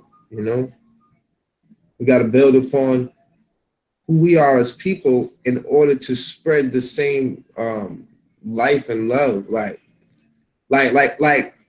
Like if we can come together as a community and get along and be cool over the damn internet, imagine how well we can do in a community. We interacting on another level, feeding each other, you know, holding each other down with resources, being nice, holding each other down with one-on-one conversations, looking each other in the eyes, sharing hugs, you know, playing sports together, you know, playing games together, laughing together, you know. In a community of whatever number, it's very possible, you know, and I think that's some special stuff, man, to think about. But unless my life doesn't get to that point, I think I can look forward. It's only right for me to look forward to the next level. You feel me?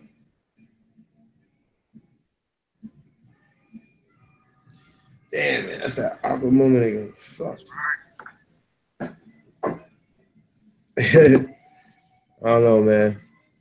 No, I feel you, family. I just had my phone muted. Couldn't push a button in time. It's all good. I be joking and shit though. You know I be joking. I know. So I like to throw that in there because it's funny, you know. Because we gotta laugh, man. Like one thing I noticed is that I'm a totally different person. Like when I'm watching comedy, opposed to like when I'm watching something serious, like a documentary on a murder or something. Y'all feel the same way? Oh yeah. Yeah, I love laughing, man. I love to laugh. It's the best thing ever.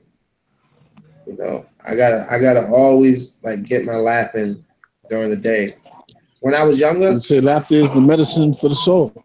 Yeah, hell yeah. I think that's what kept me young this whole time, man, because when I was younger, I used to go through shit, but I used to always try to remember to keep myself laughing. So I would always like watch shit on YouTube and stuff, I mean, on the internet. Before YouTube even came here, like jokes online, like I used to go like joke websites and shit. I used to do that. I used to watch a lot of stand-up comedy, Def Comedy Jam, and just keep my spirits up. I think that's what kept me like so looking young and vibrant the whole time. Because I used to always find myself in a place of laughter.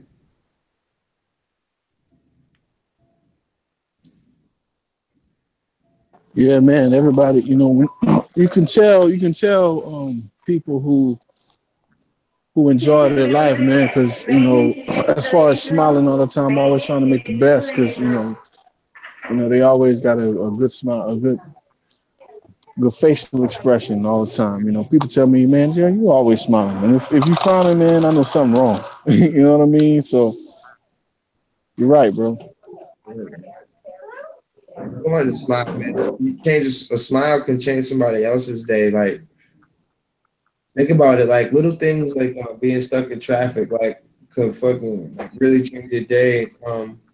Or like little interactions, like you'll be in the street, right, walking in the street, and a car almost hits you, and then you just like sometimes what will happen is like somebody almost hits you, and then you'll lose your mind, like you're like, what the fuck, dog? And you'll be getting pissed off and shit, and then they'll get mad that you're mad. But in reality, it's like the perspective. If you don't understand perspective, then it's not going to be funny to you. Because sometimes if you understand the perspective and that happens, you laugh about it. Like that happened to me mad times, and I just laugh about it. I don't take it serious, because obviously it's an accident if they stop, right? If they don't fucking hit you and they stop, they didn't mean to hit you, so it's something to laugh about. Nothing for you guys to get, That's like people don't understand that aspect of it. But I mean, like little things like that occur all the time. You know what I mean? Like just little things to test your patience, and I think that's like a good way for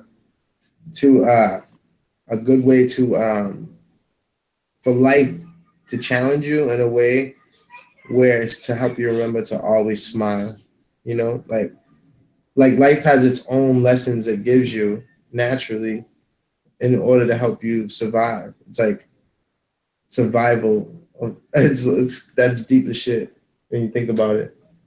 Like life gives you certain situations in order to retain happiness or like keep faith. Like think about this, guys. Like how happy would you be if you owned a home for the first time after living in the ghetto your whole life? Like appreciation is everything, man. Like if you can appreciate something for what it is, yo, that's life right there. Because if you don't appreciate it, then what the hell's life? It's mundane, it's boring, it's stupid. Like, like when you have an argument with your lady, some days you got arguments with your lady, some days you love her, but you appreciate her more than anything because when you guys are fighting and stuff, you're creating this type of distance, and that distance also creates that same appreciation because when you guys are good, shit, you guys are good, and you're not going to appreciate you guys being good, and your love can't grow unless you guys have those moments where you guys want to like, go at each other's head, like somebody who's always agreeing with you and always like, never really like gives their true side or true thoughts on what they think. It's hard to trust that person because you never know what's really on their mind, Like some of my best friends, I had like super huge arguments with them about certain things, like with different opinions and situations. And, those are the people that I've been able to trust the most, like growing up as a kid, because I know that even if they say something I don't like, it's their real opinion. So if I'm thinking something and they're thinking the same thing, it should probably be something I go with, Yeah, man, I'm just being long-winded. I don't even remember the point that I'm trying. I guess the point that I'm trying to make is that people um, coming together as one is the most important thing that we can really start to think about here. Uh, and doing things like the build and um, getting everyone together on this platform in the chat to try to understand that, you know, we need to focus on like sharing information together and getting, we need to go back to the times where like people actually talk to each other on a day-to-day basis, like in person. Like you never know when how much you can learn, like just on a simple bus ride. Like if you talk to everybody on that bus ride, like how much things you can learn, how much faster like the oneness consciousness would grow. Like, you know, consciousness would grow like so much faster if everyone talked to each other. You know, but no one's really talking to each other like with respect. Everyone's like kind of like standoffish. Everyone's about like their own space. You know, it's funny. Like we can all be around each other. We can all drive around each other. We can be on a bus, be so close to each other, go to gyms and stuff, and like barely ever talk to each other. It's crazy. You know, like there's some places where you go to where like people talk to you and stuff. But like for the most part, like no one's really like saying anything to you. You could be standing right next to some people, and then they won't say 2 words to you. It's like you're not even there. It's weird, yo. Especially if like they have headphones in. You know? But hopefully this platform gets to a lot of people, man, and helps out. Because if I can help create a better world for my daughters, man, that's way more valuable than anything. You know what I mean? I don't want to accept donations, but I do want people to like share this as much as possible, because if people share this as much as possible, then eventually we won't need money, because what we preach on here is talking about, you know, not living without money and going back to nature, like not needing the government and stuff like that. So that's all I ask. I just ask for people to just share this, and, you know, as many times as you can during the day, whatever. That's more valuable to me than your money, because if people just get the information, then we can really get somewhere. You know, we need to get people to start talking to each other again. You know, so yeah, man, that's all I really ask. Just please, just share this and get this show out there, because if we can get people to understand that we can do things without debating and without, you know, ripping each other's heads off and coming to a conclusion and really being legit about it, then shit, man, that's influence right there. You know, that's a form of influence that can spark other people to do other things. Like Uber is saying, like there's other shows out there that also provide safe haven platforms for people to express their opinion, because people are scared to express their opinion. You know, for a long time, people didn't even talk about who they were voting for. You know, so we got to break people out of that.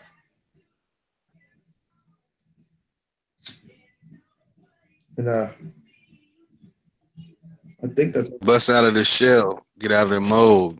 You know, like that movie.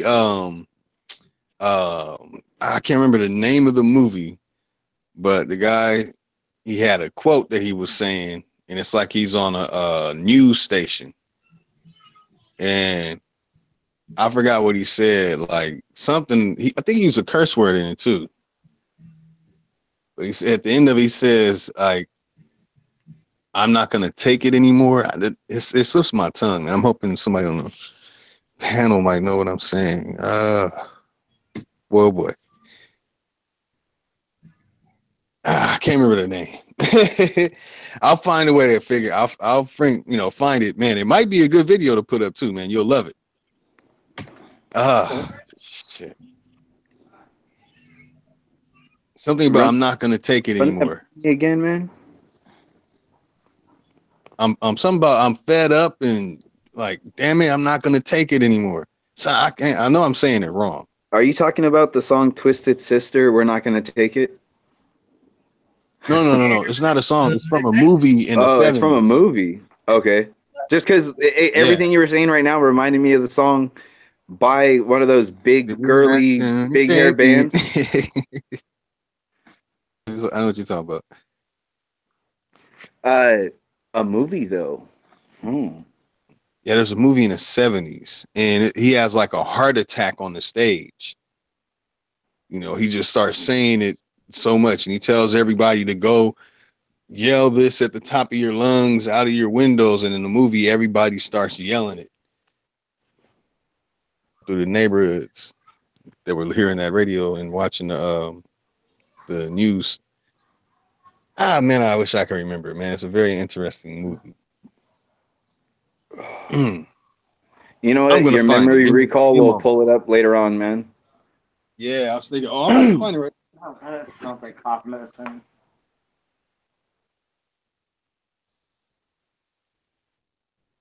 I'll be right back. I'll be right back. You guys have the floor, man. I'm gonna go check on something real quick. No problem.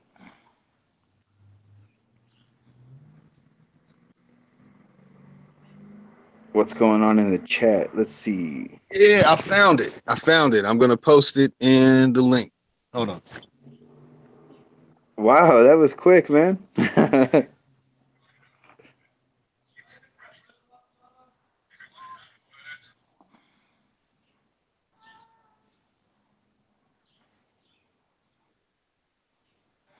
The movie is called Network.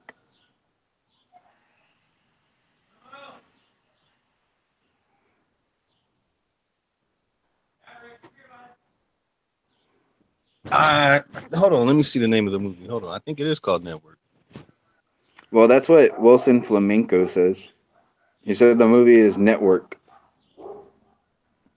And Hard Hearted is also trying to figure this out as well. He can't think of the name either. Yeah, he said, I'm mad as hell and I'm not gonna take it anymore. That's right. They're on point. Shout out to Billy Sanchez in the chat, man.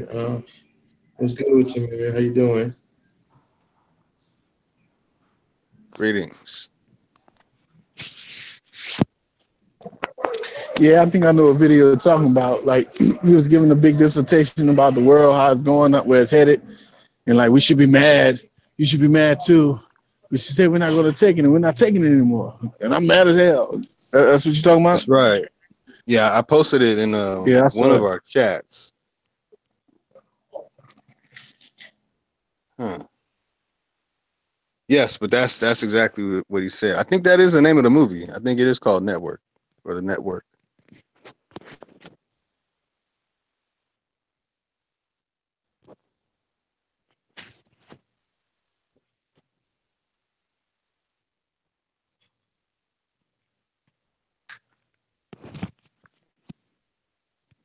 Yeah, here it is. Or scared of losing their job? The dollar buys a nickel's worth. Banks are going bust. Shopkeepers keep a gun under the counter. Punks are running wild in the street, and there's nobody anywhere who seems to know what to do, and there's no end to it. We know the air is unfit to breathe, and our food is unfit to eat. We sit watching our TVs while some local newscaster tells us that today we had 15 homicides and 63 violent crimes, as if that's the way it's supposed to be. We know things are bad, worse than bad. They're crazy. It's like everything everywhere is going crazy, so we don't go out anymore. We sit in the house, and slowly the world we're living in is getting smaller, and all we say is, please, at least leave us alone in our living rooms. Let me have my toaster and my TV and my steel-belted radios, and I won't say anything. Just leave us alone. Well, I'm not going to leave you alone. I want you to get mad. I don't want you to protest. I don't want you to riot. I don't want you to write to your congressman because I wouldn't know what to tell you to write. I don't know what to do about the depression and the inflation and the Russians and the crime in the street. All I know is that first, you've got to get mad. You've got to say, I'm a human being. God damn it. My life has value. So, I want you to get up now.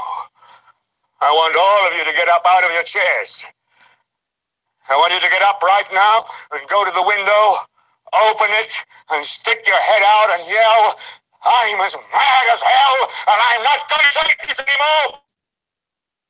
Very, very good movie. Please watch it.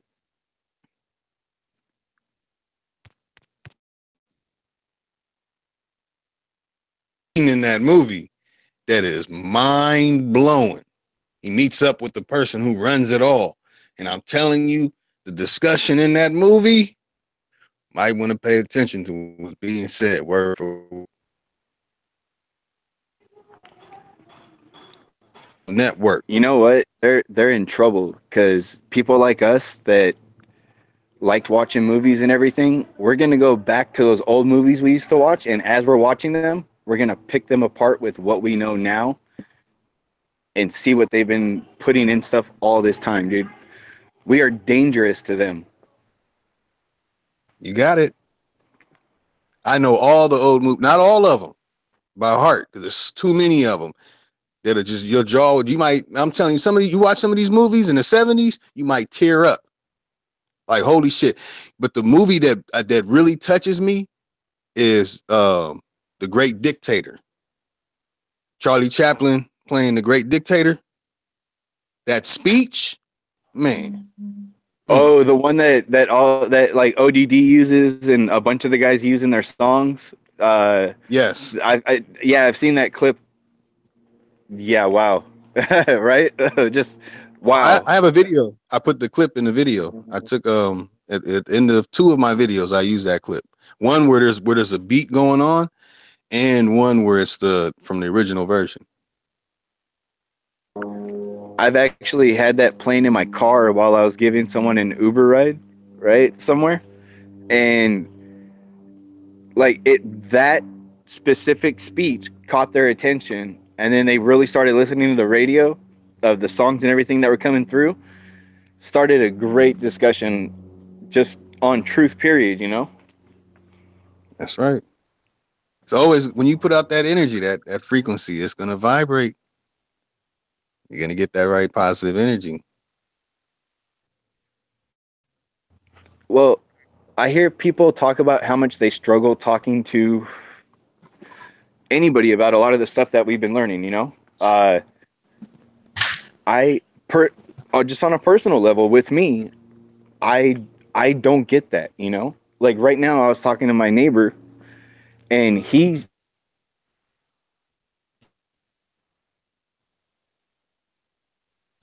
come to him with this whole flat earth thing. He's like, and I've given about where he's You're breaking up, Uber, bad. Back. You're breaking up bad. Yeah, I don't know. Uber, but you're breaking up bad, bro. I don't know if you want to get to a Wi-Fi connection, maybe put headphones. But yeah, you're breaking up really bad. I don't know if it's because you're in a bad area. But you were sounding great earlier. I don't know. Yo, is that better? Yeah, much better. Yeah, my bad. I walked out of the house and I was apparently walking too far from the Wi-Fi signal. So I just turned it off right now. I don't need them beaming signals at my ass. I found this video. You guys like to listen to this video? Let's see if I get it to play. The God speech scene. The world is a business. The God speech scene from The Network. Movie was out in 1976. Hold on, give me a moment. It'll come on.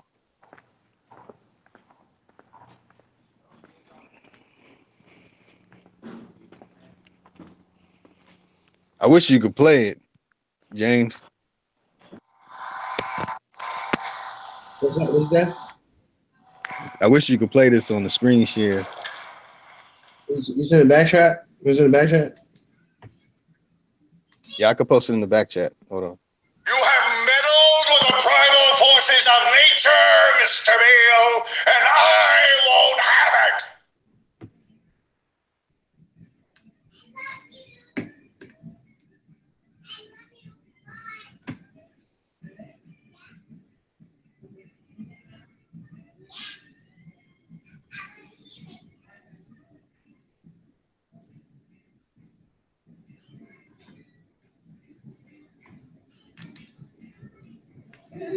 All right. So I guess my head's gonna get that real quick.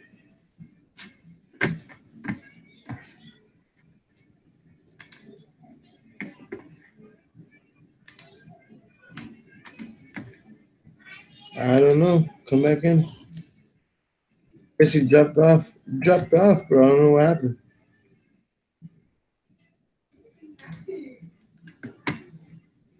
We're Red Link. We wanted to show you how we created our amazing new web.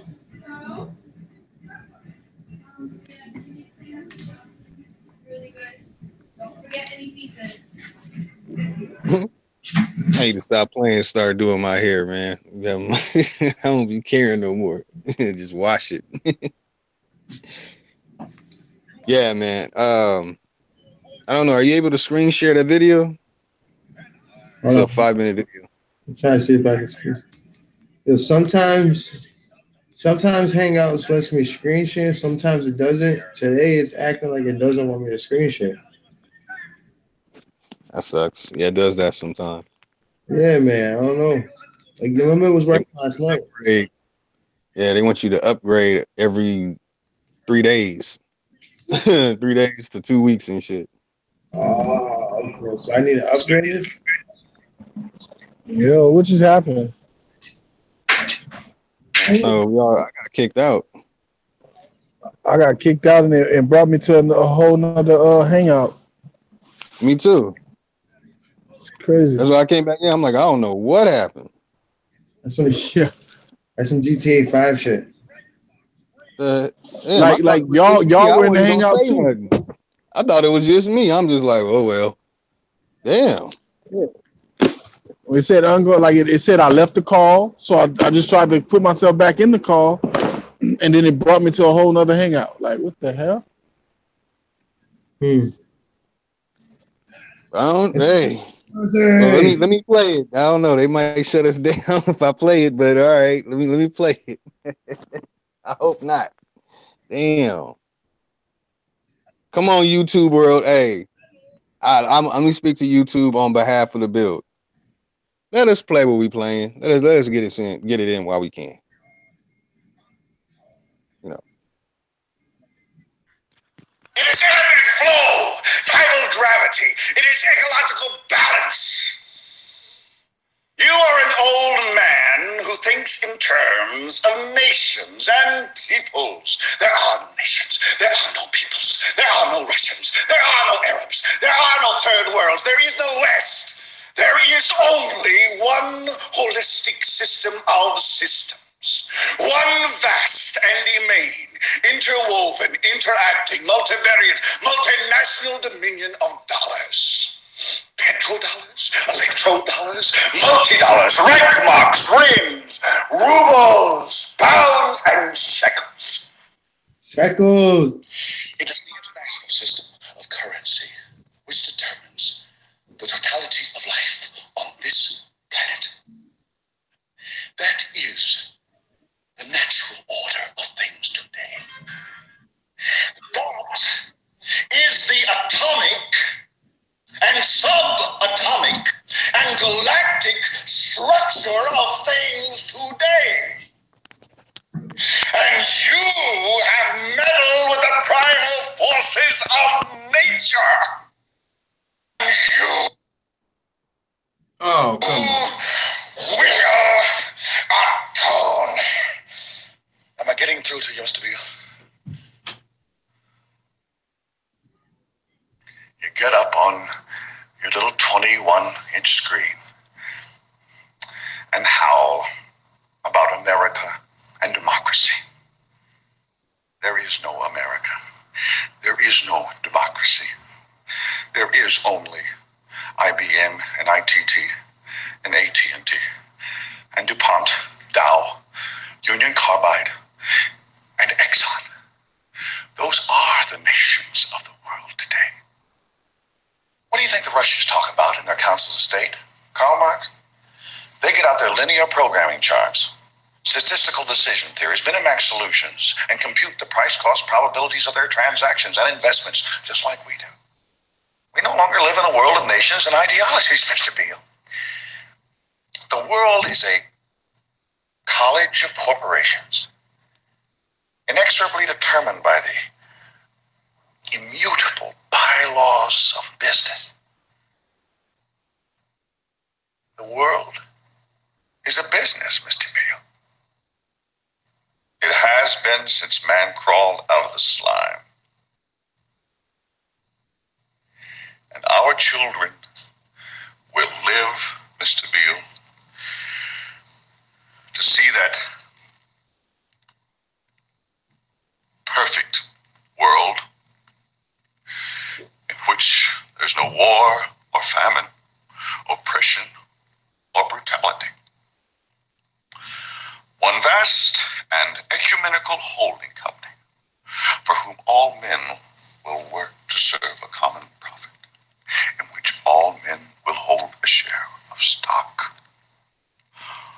all necessities provided, all anxieties tranquilized, all boredom amused.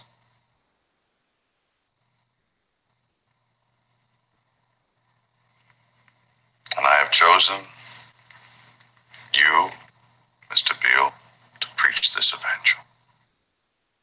Why me? Because you're on television, dummy. 60 million people watch you every night of the week, Monday through Friday. I have seen the face of God. You just might be right, Mr. Beale.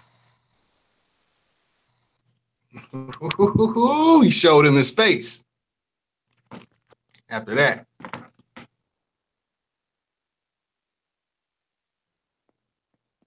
I'm very humble and modest, but I know some things, and I'm glad to be able to share it here on the Build. I'm really going to take it to the next level and bring in information. I'll even be introducing information where it's not in English. So we're in for a show on the Build. You want to get that core information? But this is from a movie that we must watch and pay attention to everything said in these films. During the 70s, they put out the warnings for us right now. I'm talking about, we can take them as warnings or just acknowledgments of what's, going on. What's the real deal? What's really considerable in the world? Not civil rights or human rights. So yeah, I'll just say, for everyone and all that come on the Build, we are really taking these steps, and and let's all take these steps together.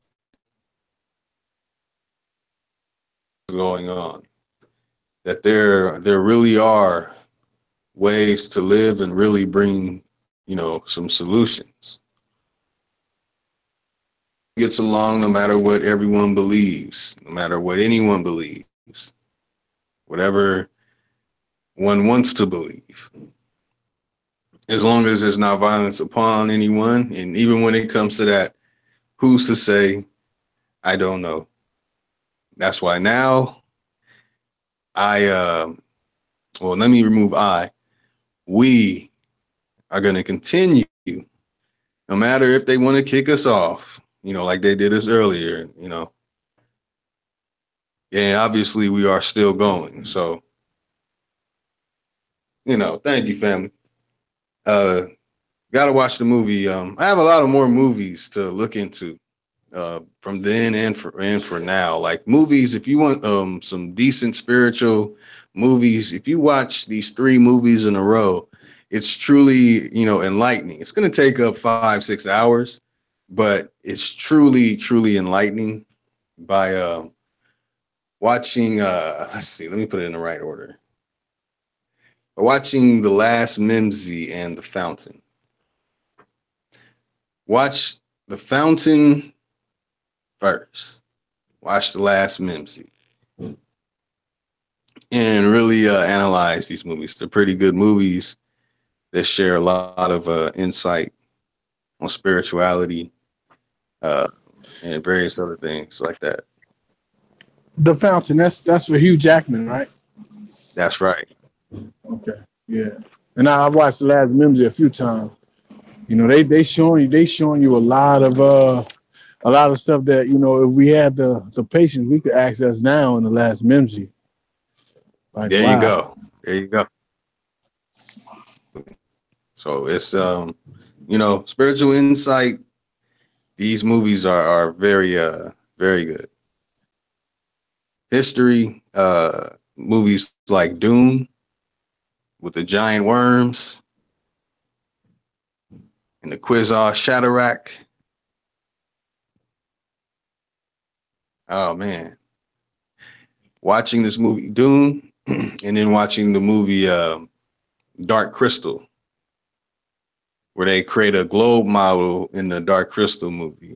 Dark Crystal movie is a Jim Henson production. Oh, it was the animatronic puppeteering type movie. I remember Yeah. Dark Crystal. That was a crazy movie. Yeah. It touched on a lot of esoteric shit too on that movie. That's right. That's right. Watch these movies now and start analyzing what we know now and start really thinking, like, what are they really telling us and what are they really talking about? At first it comes off as like this is just like a movie. Oh no. Yeah. They know exactly how to put this stuff out in a fashion to where, you know, and it's funny how, like, when you look at old stuff, you know, back then you didn't notice, and then when you look at it now, it's like, man, they was telling you right, like bold-facedly, right out front, what they were doing or what they are doing at this particular time. That's right. Dune will blow your mind. Jesuits' order is in the movie Dune. Dune, that's D-U-N-E. They deal. Yep, D-U-N-E. They deal with space, but they deal with it not like the way Star Wars and Star Trek deals with space. But they do say different planets and all that, but they're really playing us. I'm telling you, it's a secret flat plane type movie. You know, it's a very interesting movie. Like I think Stargate is a flat plane series. Because they go through worm. If you got the space technology, why are you going through wormholes and portals and shit to other dimensions? And you know, because they supposedly, it's not even other dimension. They supposedly traveling through other time systems or something like that. But I mean, when you go through a portal, that's a whole nother dimension, you know, of existence. That's right. Idris Elba did a movie recently where a young man the tower can go through Dark Tower. What tower? The Dark Tower. You got it. Dark Tower. You got it. That's another one. That's another flat Earth movie right there. They showed you how he illustrated the how the flat Earth was, and the center of the Earth was the tower, which is what we would think of at Mount Meru. You know what I mean? I was picking up all that shit. Dark City. That's another one. The guy, Phoenix. I forgot his last name, but he got a funny eye. He played on the Gladiator with He played on the Gladiator with Russell Crowe.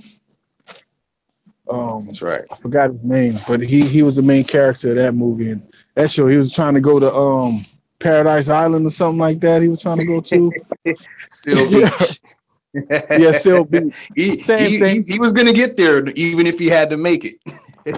Yeah, exactly. Watch these movies. They've been putting it in our face the whole time. That's right. And it ain't like it's crazy because they know that whenever you point people to find information and you be like, hey, go watch this movie, they'll laugh at you like, movie? What kind of it's just a movie? Like, man, get out of here, man. Learn something.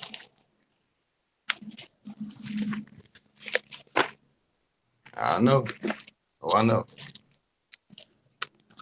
Shit crazy, bro. I be looking like they had the island of Dr. Moreau. Yes. You know how they with the splicing of species and Right. manipulating the genes and stuff like that. Yeah, you know, they got all them chimeras is what they call them, I think. You know, Right, all types of fuckery, we gotta look into that stuff. Yeah, it's something about that. No, they could be doing that. Let's think. Yeah.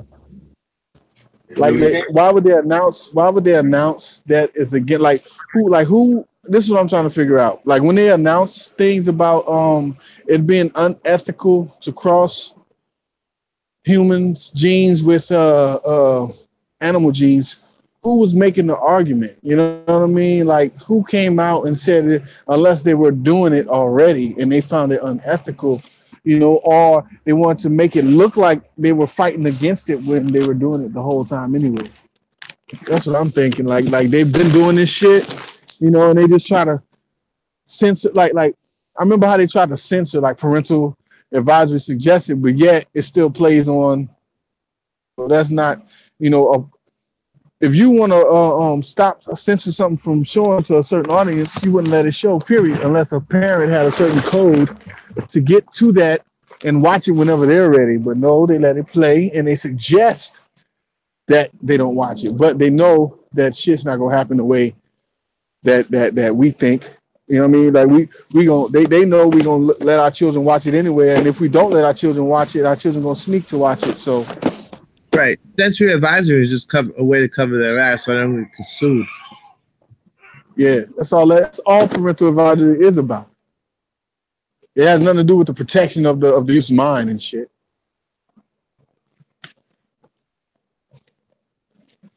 Yeah, I mean, like it's like if they were so worried about sensory advisory in the first place, they wouldn't make those movies that had to be sensory advised. There you go. In the first place, yeah, they like, bro. You bringing out a lot of different gems in these movies that I thought I was. I'm not gonna say the only one, but around my area, I was the only one that peeped what was going on in them. How they use it's like they use movies and other things, you know, but they use movies to say, you know, you can't say we didn't tell you, we didn't show you, we tried to, but you know. That's right. Ignorance is bliss. It's a social disclaimer. Basically, just like on a freaking carton of cigarettes. You know what I mean? This may harm the baby if you're pregnant. You know, if you period, if you're susceptible to more susceptible to certain cancers and illnesses, you will get sick from ingesting that shit. You know what I mean? And you know, as far as these programs that they have in place for us, you know, we mentally freaking sick, man. Like people don't realize the magnitude, bro. Like I have a few cousins that you know, homosexual. A couple of them one of them just came out. You know what I mean? But I see where it's coming from. You know what I mean? They didn't just. He's been on that path, but it's the promotion, how they put this shit into people's psyche. You know, how they put shit in the water. They this whole agenda is to demoralize and dehumanize and like Jay said at the beginning, denaturalize our psyche, because you know, like you said, the body is nothing. They you know, the body is just a mechanism to interact with this place. They need our full and undivided attention, whether we think we're giving it to them or not. They know how to play it to where we think we have our own style. That's Rockaway you got on. You didn't create that. You know, just because you got on some clothes and shit, like oh yeah, I'm this and I'm that. No, you're not. You branded, son. You don't have no say in what you do as far as what you think. You think you have your own mentality when all you're going by is a pre-constructed mental construct to keep you thinking that you better than somebody else or that you stand out when we all the fucking same, bro. You just got different programs. Like friends on one side of the continent may think one way, you know what I mean? And that's why it's called states. People think states are places, man. State is a condition. That's why people have different accents. You know what I mean? If you're in New York you're gonna have a New York state of mind. They say this shit is in the song.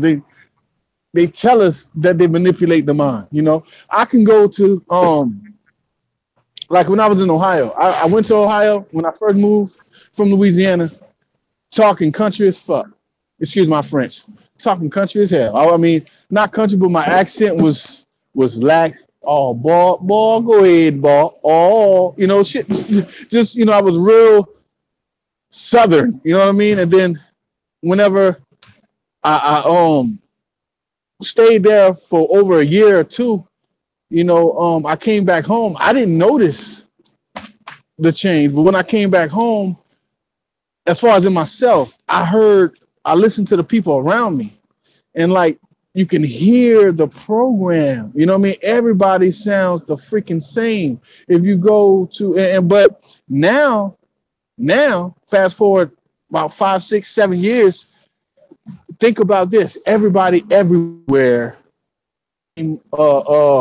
slangs as far as in America. They're using the same, they're wearing the same haircuts everywhere. I remember when people had their own, you know, as far as, even though we wore other people's clothes, we wore it in our own way. Now everybody wearing the same, they're doing the same exact things. It's not even cute anymore. It's more like lemmings just running off the edge, and you know.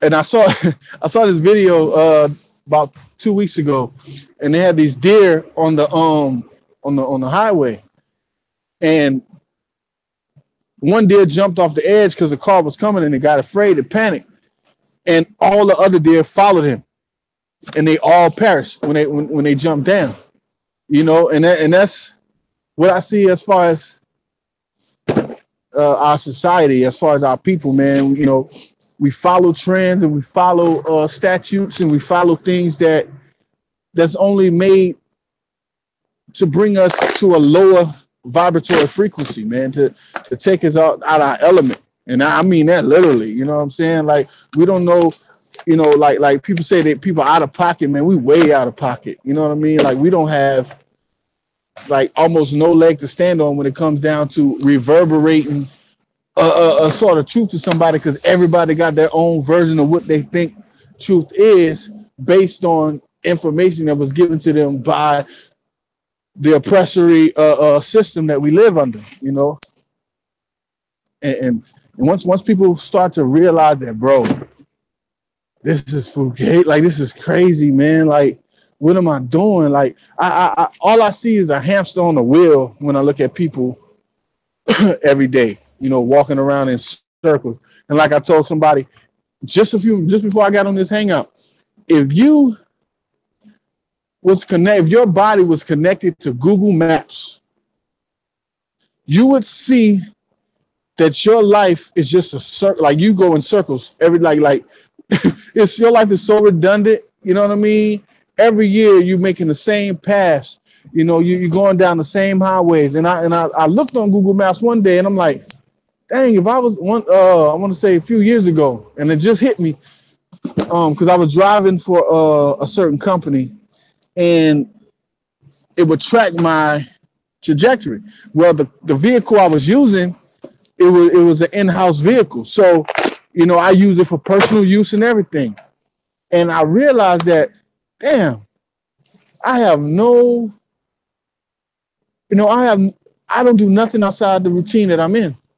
You know what I mean? And when you see that, like, and you think about all the years you've been living in this particular area, you know, doing a particular thing, hanging with a particular type of person or people, you know, you realize your life is going nowhere when it comes down to really finding out truth and understanding, quote unquote, history and what we're here to do. You know what I mean? You realize that you just spinning your wheels. You just in a cage that you can't see, smell, taste, touch, or hear. You know, you just here. 1 second. Yeah, I mean, like, to touch on what he's saying, man, it's like, it's so true. Like, you're always gonna be constrained to the ideologies and the indoctrinations, man. It's like, it's a sad thing. once you free your mind, though, man, it's a beautiful thing, you know, because then you can live differently. Hey, Elena, you know. So that's what we strive to do. We strive to just live differently, man. Just try to get somewhere with this. We just need to start loving everybody, like David says, loving each other, loving ourselves, and passing on the information, you know, dropping them jewels, as we like to say here on the Build.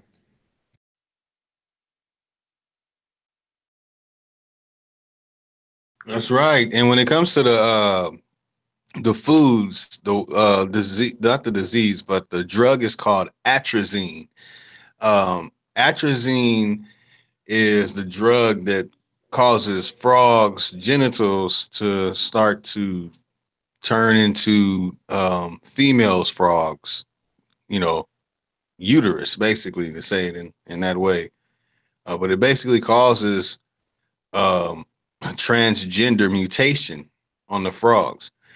It's funny because they use that same story to say that that's how they created dinosaurs in the movie Jurassic Park, when actually this is the chemical, you know, a drug that they created 50 years ago, and they've been putting it in our food for 50 years. I'm going to show another video. This video is connected somewhat to that. It's a cartoon from, I believe, 50 years ago. Let me find it.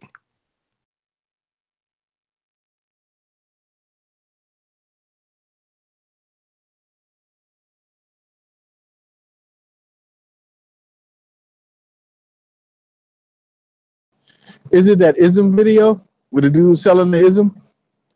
That's why I love the Build. That's why I love it. That's right. That's right. That's the video. Got to pay close attention to this. During this time, we didn't have supermarkets. So our grandparents grew their food. You know, they had to grow it. The milkman came to the door. There was no supermarkets. You got sick, the doctor came to your door. There were no hospitals. Now, they did have facilities where people were sick, but they didn't have hospitals like we have today. They created it after the fact.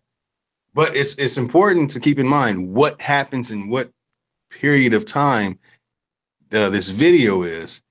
And when you think of what's going on right after World War II, Operation Paperclip, these people come in and they're the ones that started putting drugs in our foods and our tobaccos and, you know, and various of other things. Yeah, I want to share this video. It's actually 60 years ago, you know, now. I'm gonna post it in the chat. Let me see. There we go. I got a question too while you're doing that. Oh yes. You remember the movie Bambi, right? Yes. Wasn't Bambi in the 30s? Didn't it come out in the 30s? I have to look into that. I've been making mistakes. I know it's very old. I think that the time that Bambi had supposedly came out, you know, there was no color. That's right, the original at the time. But Bambi came out, so it was in color. You know, at that time there was no color supposedly, but Bambi came out in color. There was no black and white version. Yeah, 1942. Yeah, it was the late 30s, early 40s. I knew it was somewhere close to there. Yeah. Maybe I'm wrong. What was that color then? Oh, 1942. The release date of Bambi was 1942. And was there a color in 1942 as far as television? I don't know. I know that there were still televisions without color. So, you know, even if it came out with color television, it was still, you know, not in color. But there was still, you know, when color televisions first came out, there was still basically that there were still televisions without color. So they have it in color and not in color. There's probably the point behind that though. Yeah, the point I'm making with it is, you know, as far as how advanced technology was versus, you know, what they said it was back in them days. That's the only reason I want to question that. I think they were always ahead of their time behind the scenes, you know, like they have to test things over and over again. There's a lot of what like they call prototypes before the final product is made. So, no, during the This time, might be the first. Oh, I'm sorry. Go ahead. Bambi might be the first official color TV movie. Yes. Yeah. That's right. That's exactly what I was about to say. I'm reading it right now. And it's a very interesting story, too. Very interesting. Now, Betty Boop, that was not in color when it started. Walt Disney. That's another one I'm looking to. Walt Disney probably had his hand in color TV before anybody else because the fact that he was Walt Disney and he was going to provide cartoons. Think about this, how important color TV was to cartoonists. It was right. important. So he was probably behind the development of color TV in the first place. Yes, it said that Hitler and them were watching stuff in color during like World War I. You know, that World War I, that the Germans already had color TV. They already had television with color, but the colors were, you know, they weren't as good as they are. Okay. Yeah, as they were. That's just like X-ray vision or heat vision. You know, they have these technologies. They don't mass produce them and put them into products until it's a thing of the past. Like with the heat recognition systems. Like, you know what I'm saying? That was definitely used in wars and government before it was out for the general public. You know what I mean? Absolutely. Television itself really goes back to the 17th century. The magic lantern. It's a very interesting research when you look into the magic lantern, that the whole concept and the way that we use television today is you know, a newer technology, but when you go to the movie theater, the projector wheel and all that dates back to the 17th century. And they mastered it in the 18th century and 19th century. But that's separate from television. That's the projector, you know, projector technology. Right. Like the home movie machine. You know, you show your presentations and shit on it now. That's what they use in feature films. They still do feature films on projector screens and shit. But that is some old technology. That's right. You got, like you said, you do have to think, like, you know, if they, like, I remember when they was coming out with these concept cars and shit back in the 90s. They kept showing the 2000, you know, the concept of the future.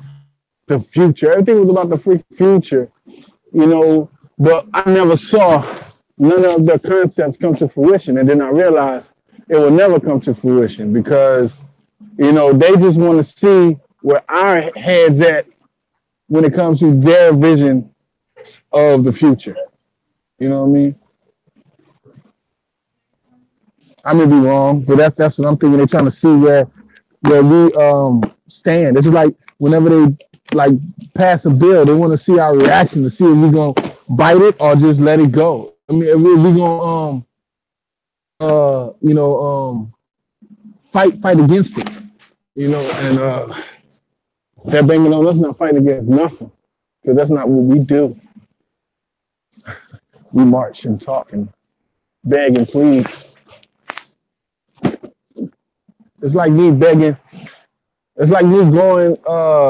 It's like me going to the bank and like, look, y'all, I've been paying y'all for 12 years strong. You know, I took care of everything. You know, my property tax was always on time and everything. But you know, I ran on bad time, man, because y'all Could y'all just give me, you know, just let me keep the rest, you know, just about the rest of the payment and let me, you know, let me keep my house? Hell no. Get your ass out my house.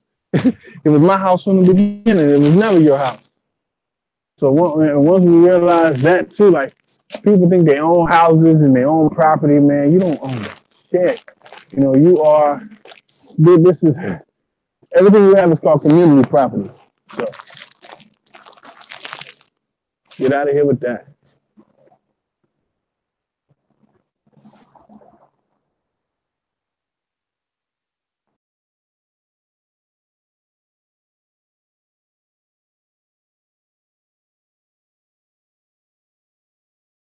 Hold on real quick, bro. I hear everything you said. I just trying to situate something.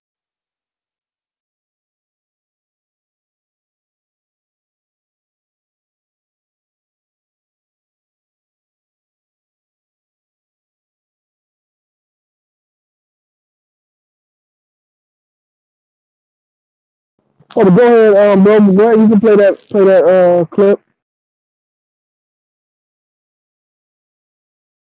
Oh yeah, give me one moment. Give me one moment. Yeah, I'll play that clip.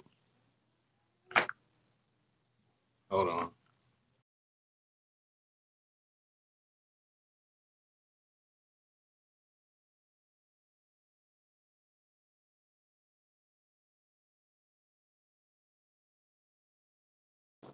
I know I be going on a tangent sometimes, you know. I'm getting better with it, you know, on the more I participate in these builds, you know, I'm just used to having conversations with people on the fly, you know, just because, you know, talking to people you know, it never goes well. So, you know, you end up hearing a conversation that somebody may have with somebody else that you know that they're not, I'm not gonna say they're wrong, but you know you have a better insight on what they're discussing, and there's always an opportunity to share what you come to understand, understand, however you want to stand with it. You know, when you come to realize certain things about this reality, and I mean, I be going in, you know, they listen. You can tell when it gets overwhelming for them. That's when you just sit back and, you know, let it soak in. So I may go off a little bit sometimes. Bro, James always telling me, bro, you ain't gotta apologize, man. It's the bill. This is what it's about. But you know, I want y'all to remember, like when I'm like, yes, sir, and you know, if a lady say something, yes, ma'am, remember where I'm from the South. So it's not, I'm not looking at like I'm doing something wrong or anything. It's just when I say yes, sir, yes, ma'am, sorry, my bad. You know, this is what my wife does. When I say I'm sorry, she would tell me, stop saying you're sorry. Apologize. You're not sorry. You know, you're a good person. You're not sorry for. It's in the dairy cooler over there. Yes, sir. You're welcome. Excuse me. Sorry about that. Yeah. See, I just did it again. But that, you know, that's just who I am. You know what I mean? I like my wife be like, you know, when she gets mad at me, you know, I say, oh, like if I bump into her on accident, because my wife's real light, and you know, she could walk next to me and I put my arm out and she'll probably fly across the room. And I'm like, I'm sorry. She's like, yeah, I know you are.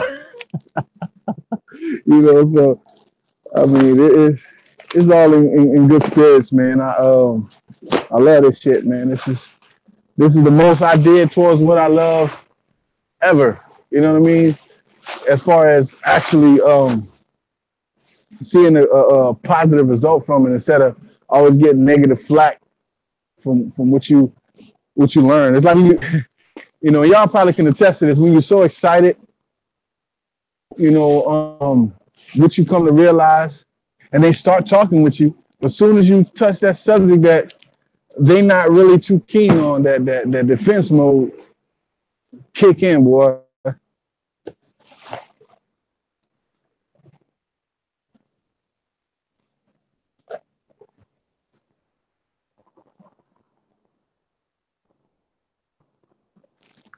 That's right, my flat brother.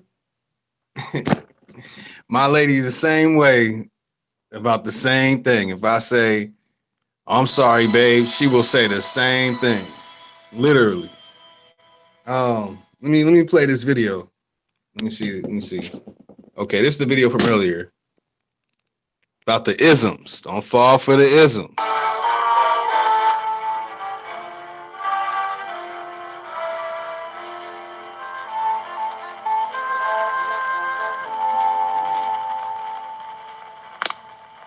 America is many things to many people. To a 17-year-old kid, it's the malt shop on the corner.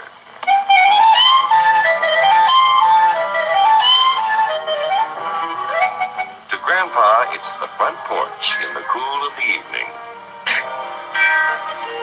To Mother and her family, it's church on Sunday morning. And to Dad, it's his favorite relaxation.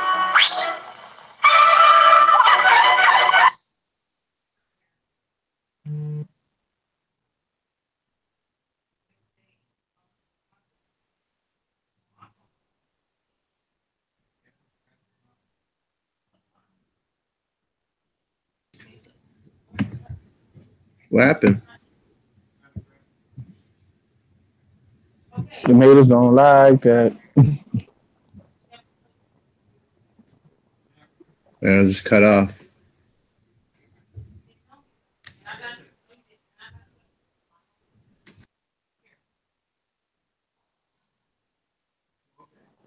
You hear that? You still there? He's still here. It's the Cracker Barrel philosophers in Crabtree Corners. And it's the tycoons in Wall Street. It's all races, creeds, and religions. It's freedom to work at the job you like. Freedom of speech and to peaceably assemble. Freedom to own property. Security from unlawful search or seizure. Where's your warrant, Flatfoot? The right to a speedy and public trial. Protection against cruel punishments and excessive fines. The right to vote. And to worship God in your own way. It is these freedoms that have made America strong. Okay, so we got our freedom. But management's lousing up everything. Labor is at fault. It's ruining the country. My constituents, as your elected representative, I can assure you Labor's right. Management's right. I'm strictly neutral. Labor, management, politicians, hooey.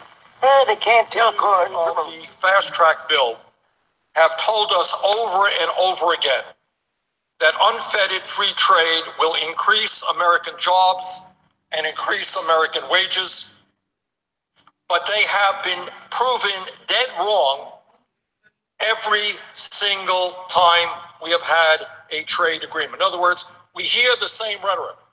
Vote for now. Oh man, that's the wrong Canada, video. vote for the free trade agreement. Sorry about that. I don't know what the hell that is. I'll do it myself then. What happened to the cartoon, man? That's weird. My thing literally cut to that. It didn't play the 15-minute video. That I only stepped away for like 2 minutes. He played the cartoon, but it just stopped for like a minute, and then it went to that. What the hell? Wasn't even in the room. Okay, let me try this one. Should have had me. Oh, I got pissed off. Like, that was a good video that was playing though. That's a good. I watched that video before. All right, hold on. She needs to use the bathroom. She's too scared to ask.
Okay, I'll play it in 10 minutes. Brother, Jerry, I want to make sure I say your name right, man. Jerryan, Yes, right? Jarian. Okay, I'm saying it slow. Jarian. Okay, I'm gonna Jerry. tell you. Look, Jerry with an N, and just put that shit together. See, Masterpiece be getting my shit right every time, y'all. What's wrong with y'all? Yeah, I just say it a little slower. Jerry N. Like, okay, Yeah, because Jerry. you know. Mm-hmm. Most don't I googled my name, and if you Google it, you'll see most people that have my name are Asian women. And I don't know where my mom got that from, but she did it. I didn't do it to myself, believe me.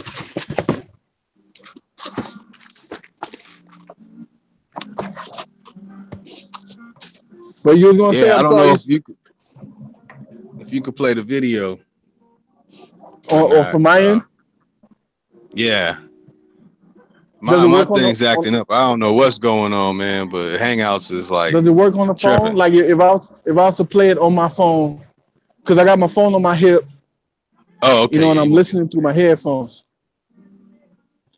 So I could play the video if there's a way to play it on my phone while I'm on it. You know what I mean? I could just play it and put it on my hip, and I can listen while y'all look at it. If that is a possibility. Yeah, I don't know. It might not work like that. Yeah, I don't think it'll work. Now, if I was home, we could have did that. But this video is very important, though. You already know, though, because you already know about the video. It's very important to really, good solutions for us to apply to our living situation right now. I'll say it like that. Our existing situation right now on this flat planet needs to be a little better. Let me mute my mic real quick so you can come in clear. All right, you can go ahead.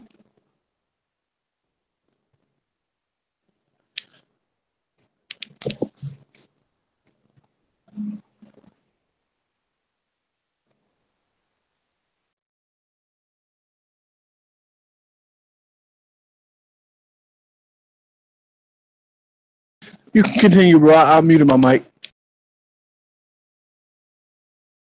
Oh no, I'm taking care of something right now. What they got? Damn, brother. I got everybody. I always do the same thing. You can take it out. Yeah, let's do some. Let's do some. There's another way. Play a little song real quick. Yeah. Is anyone talking?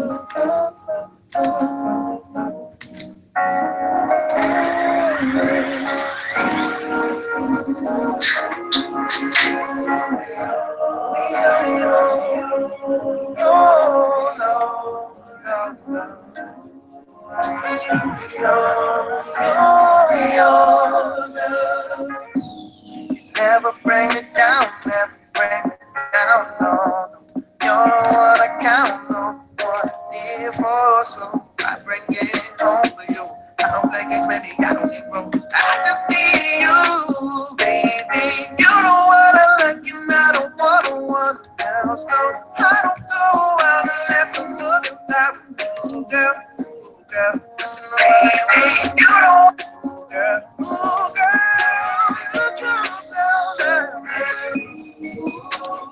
When it's real, you don't gotta choose. No, I don't want no one else, I want you. She the only one who got it. That my heart to get up, I can hardly stop it. No, that's my baby. I'ma put the ring on the silver with no cage on. Together we gon' make it, oh baby. That's so far. We go,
All right, you all set, man?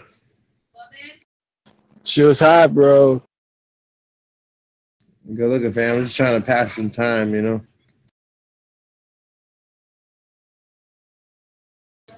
Been waiting for Mahidi. Yo, when you recorded that?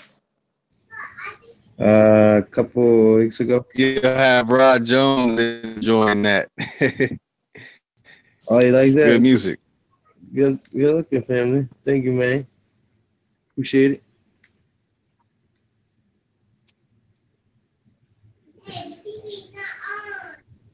All right, let me see if this will play.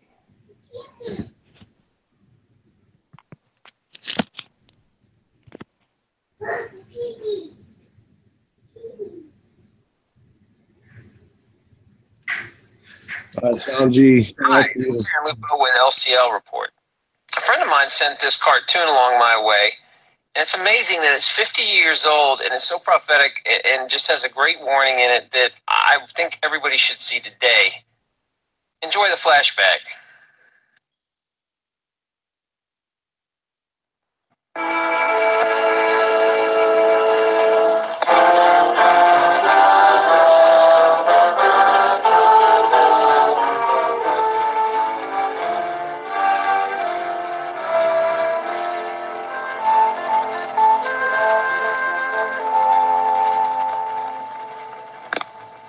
America is many things to many people.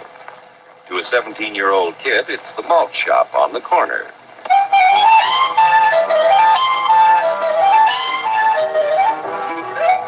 To Grandpa, it's the front porch in the cool of the evening.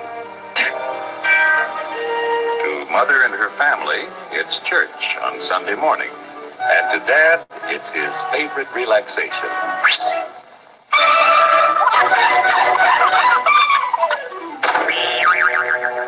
It's the Cracker Barrel philosophers in Crabtree Corners. And it's the tycoons in Wall Street. It's all races, creeds, and religions. It's freedom to work at the job you like. Freedom of speech and to peaceably assemble. Freedom to own property. Security from unlawful search or seizure. Where's your warrant, Flatfoot? The right to a speedy and public trial. Protection against cruel punishments and excessive fines. The right to vote. And to worship God in your own way. It is these freedoms that have made America strong. Okay, so we got our freedom. But management's lost it of everything. Labor is at fault. It's ruining the country. My constituents, as your elected representative, I can assure you Labor's right. Management's right. I'm strictly neutral. Labor, management, politicians, fooey. They can't tell corn from oats. Why, Hurry,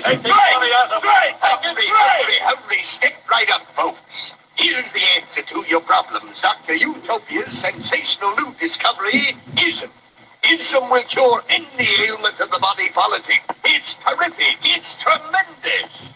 Once you swallow the contents of this bottle, you'll have the bountiful benefit of higher wages, shorter hours, and security. Enormous profits, no strikes. Remember, you're the big boss. Government control, no worry about votes. Name your own salary. Bigger crops, lower costs. Why, ISM even makes the weather perfect every day. And now then, because we are introducing this amazing item for the first time in this country, it isn't going to cost you 1 cent. All you have to do is sign this little scrap of paper, and you get your bottle absolutely free.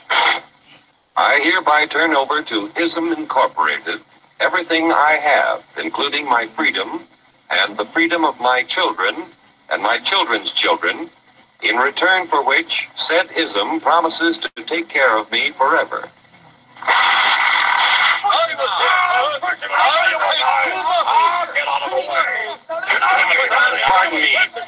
Pardon me. And who are you, my good man? I'm John Q. Public. Ah, my fine friend, you're just in time to share this generous and gigantic offer. Sign right here. mind if I read it first? Hurry up! Keep your shirts on, boys. Including my freedom. Freedom? Well, sign away my freedom. Why, this is ridiculous. Don't be corny, brother. Sure, our system of free enterprise isn't perfect. But before we throw it away for some imported double talk, let's turn the clock back a few years to see what it's done for us. For example, back in the 1890s, Joe Dokes was just a guy who liked to tinker around his barn. Some people thought Joe was lazy. Some even thought he was nuts. But one day, he had an idea. And because he was free to dream and tinker, Joe had a chance to make something of himself and his idea. So,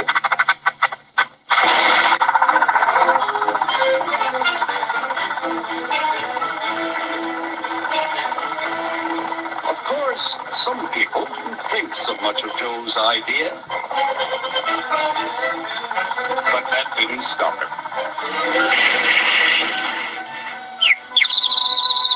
So Joe got some money from young Aunt Minnie and Uncle Angus and Grandpappy and Mr. Titus. When Joe's friends and relatives used their savings to help him buy tools and property, they were capitalists. Don't blush, folks. It's nothing to be ashamed of. Now, naturally, Joe needed some help. So he hired Willie Lumpkin, who was out of work anyway, and before long, Willie had the know-how and became skilled labor. Oh, come on. Because capital, management, and labor worked together, Joe's idea grew. It grew and did things even he never dreamed of. It's a plane going overhead, so it's loading. Today, the automobile industry provides millions of jobs that never existed before. And remember, this is a story of only one industry. There are thousands more scattered all over the United States whose history of development is pretty much the same. We've built a country under the American system that sends more young people to high school and college than all the rest of the world combined. Why, even in the Depression, our wages bought more food, clothing, travel, and entertainment than the wages of any other people in the world. Our country has a national income equal to the total national incomes of any other six nation in the world. With only 7% of the Earth's people, we drive 70% of the world's automobiles. That's just a sample of the things the capitalistic system has given us in only 160 years.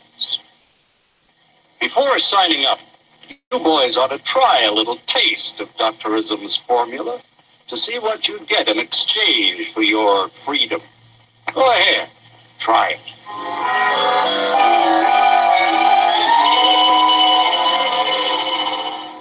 You can't do this to me! I'll strike! The state forbids strikes. Wait till the union hears about this! Ah, yes, the union.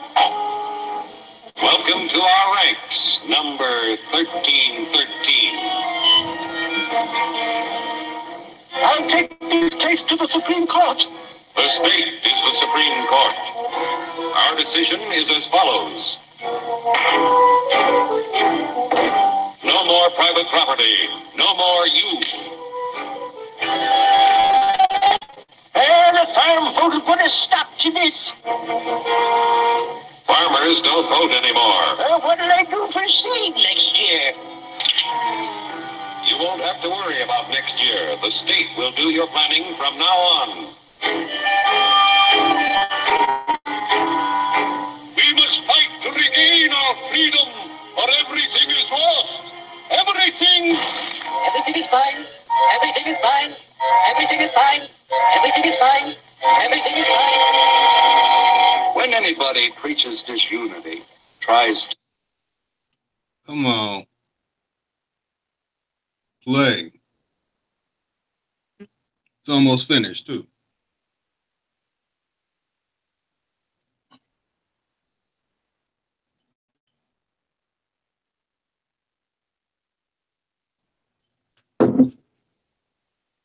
Sorry, folks, we're experiencing technical difficulties.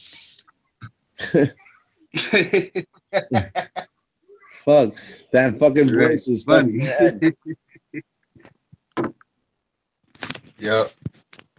Oh man, I like want the to hear same guy did like every narrative. It's like it was like it was that black guy that they use now all the time for like James L. Jones. Huh? James L. Jones. I think so, but look, what's the other guy? They use Morgan Freeman a lot too. Yeah, Morgan Freeman. Yeah, he was like the Morgan Freeman of the 50s. One of us against the other through class warfare, race hatred, And or now, religious intolerance. the benevolent creatures of the world. To rob us of our freedom. Hey, you can mute my mic, Jay? We know what to do about it. And now, gentlemen, no violence, please. And don't throw those bottles. Don't throw those bottles.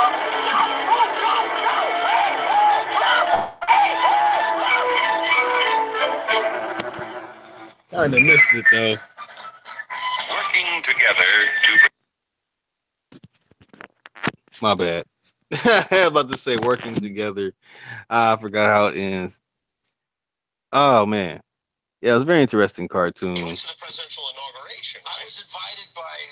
was a very interesting, cartoon. Showing that what was taken away from us during a certain period, and it's like we can't even call these things conspiracies anymore. Operation Paperclip came in. That's when things changed. That's when vaccinations came into existence. Atrazine, if you look at atrazine about the professor at UC Berkeley, forgot his name. Let me say his name. My battery's dying just in case I fall off or you don't hear anything. It said 2%, but let me find this real quick. Yeah, just like you fall off the edge of your flat earth, huh?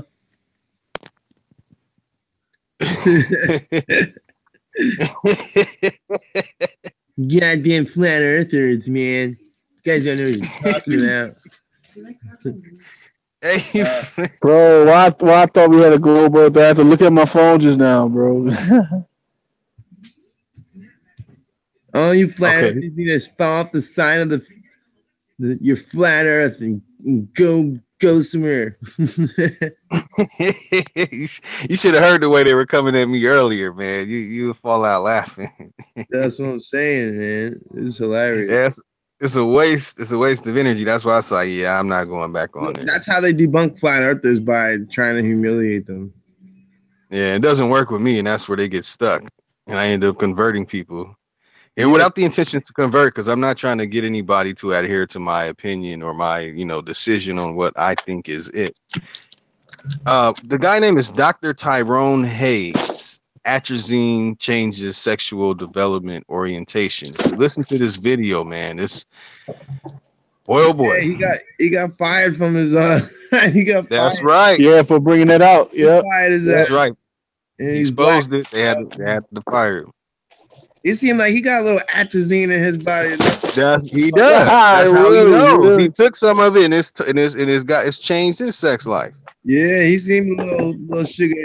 That's what that term, little sugar in your tank. Remember that? Right. Oh, yeah. Oh, yeah, we still use that term around here, man. We just call them sweet. We call them sweet. They sweet around here. Now, okay. So let me touch on this, because I had some shit to say about this earlier, but I like letting y'all build. But when it comes to atrazine and all that, now you guys gotta think, man. Like, what is this really about? And this is not on no black conscious community shit. Like, this is on some deep shit. Like, what they're trying to do is denaturalize the gender. the naturalization service of is the bond breaking up. between the man and the woman. They're trying to confuse everybody. That's why like you can't say anything anymore. It's basically, you know, the Black conscious community would say it's a tool to be used to neutralize the Black man significantly, like to kind of like sterilize him. Basically, effeminate Black man. Basically, but go ahead. Oh, effeminate the quote unquote Black man. Go ahead. No, I was just gonna say that, you know, that's what the study suggested. Right. I mean, a lot of people in the Black conscious community would say that they because when AIDS first came out, they tried to say it was the Black men in the gay communities. You know, so maybe be creating gay men would kind of like, they say that it kind of like puts them in a state of extinction, you know, because if you can get all the males to have sex with each other, eventually they're going to stop procreating. Yeah, the procreation stops, you know, because there's no injection of you know, the female aspect of the whole thing, you know, so it's just a perversion of the act, you know what I mean? And it's like you said, it's purposely done. You know, I got a couple cousins, like I said earlier, I didn't get to expound on it. You know, forget about the cousins. I got people that I knew, period, that, you know, they were quote unquote in the closet about it. And then when all this, whenever they went on the state capitol or whatever, and they changed the law to allow marriage, and then we saw an influx. Now, it was already popular to a certain degree, but there's now an influx of it. Hold on one second.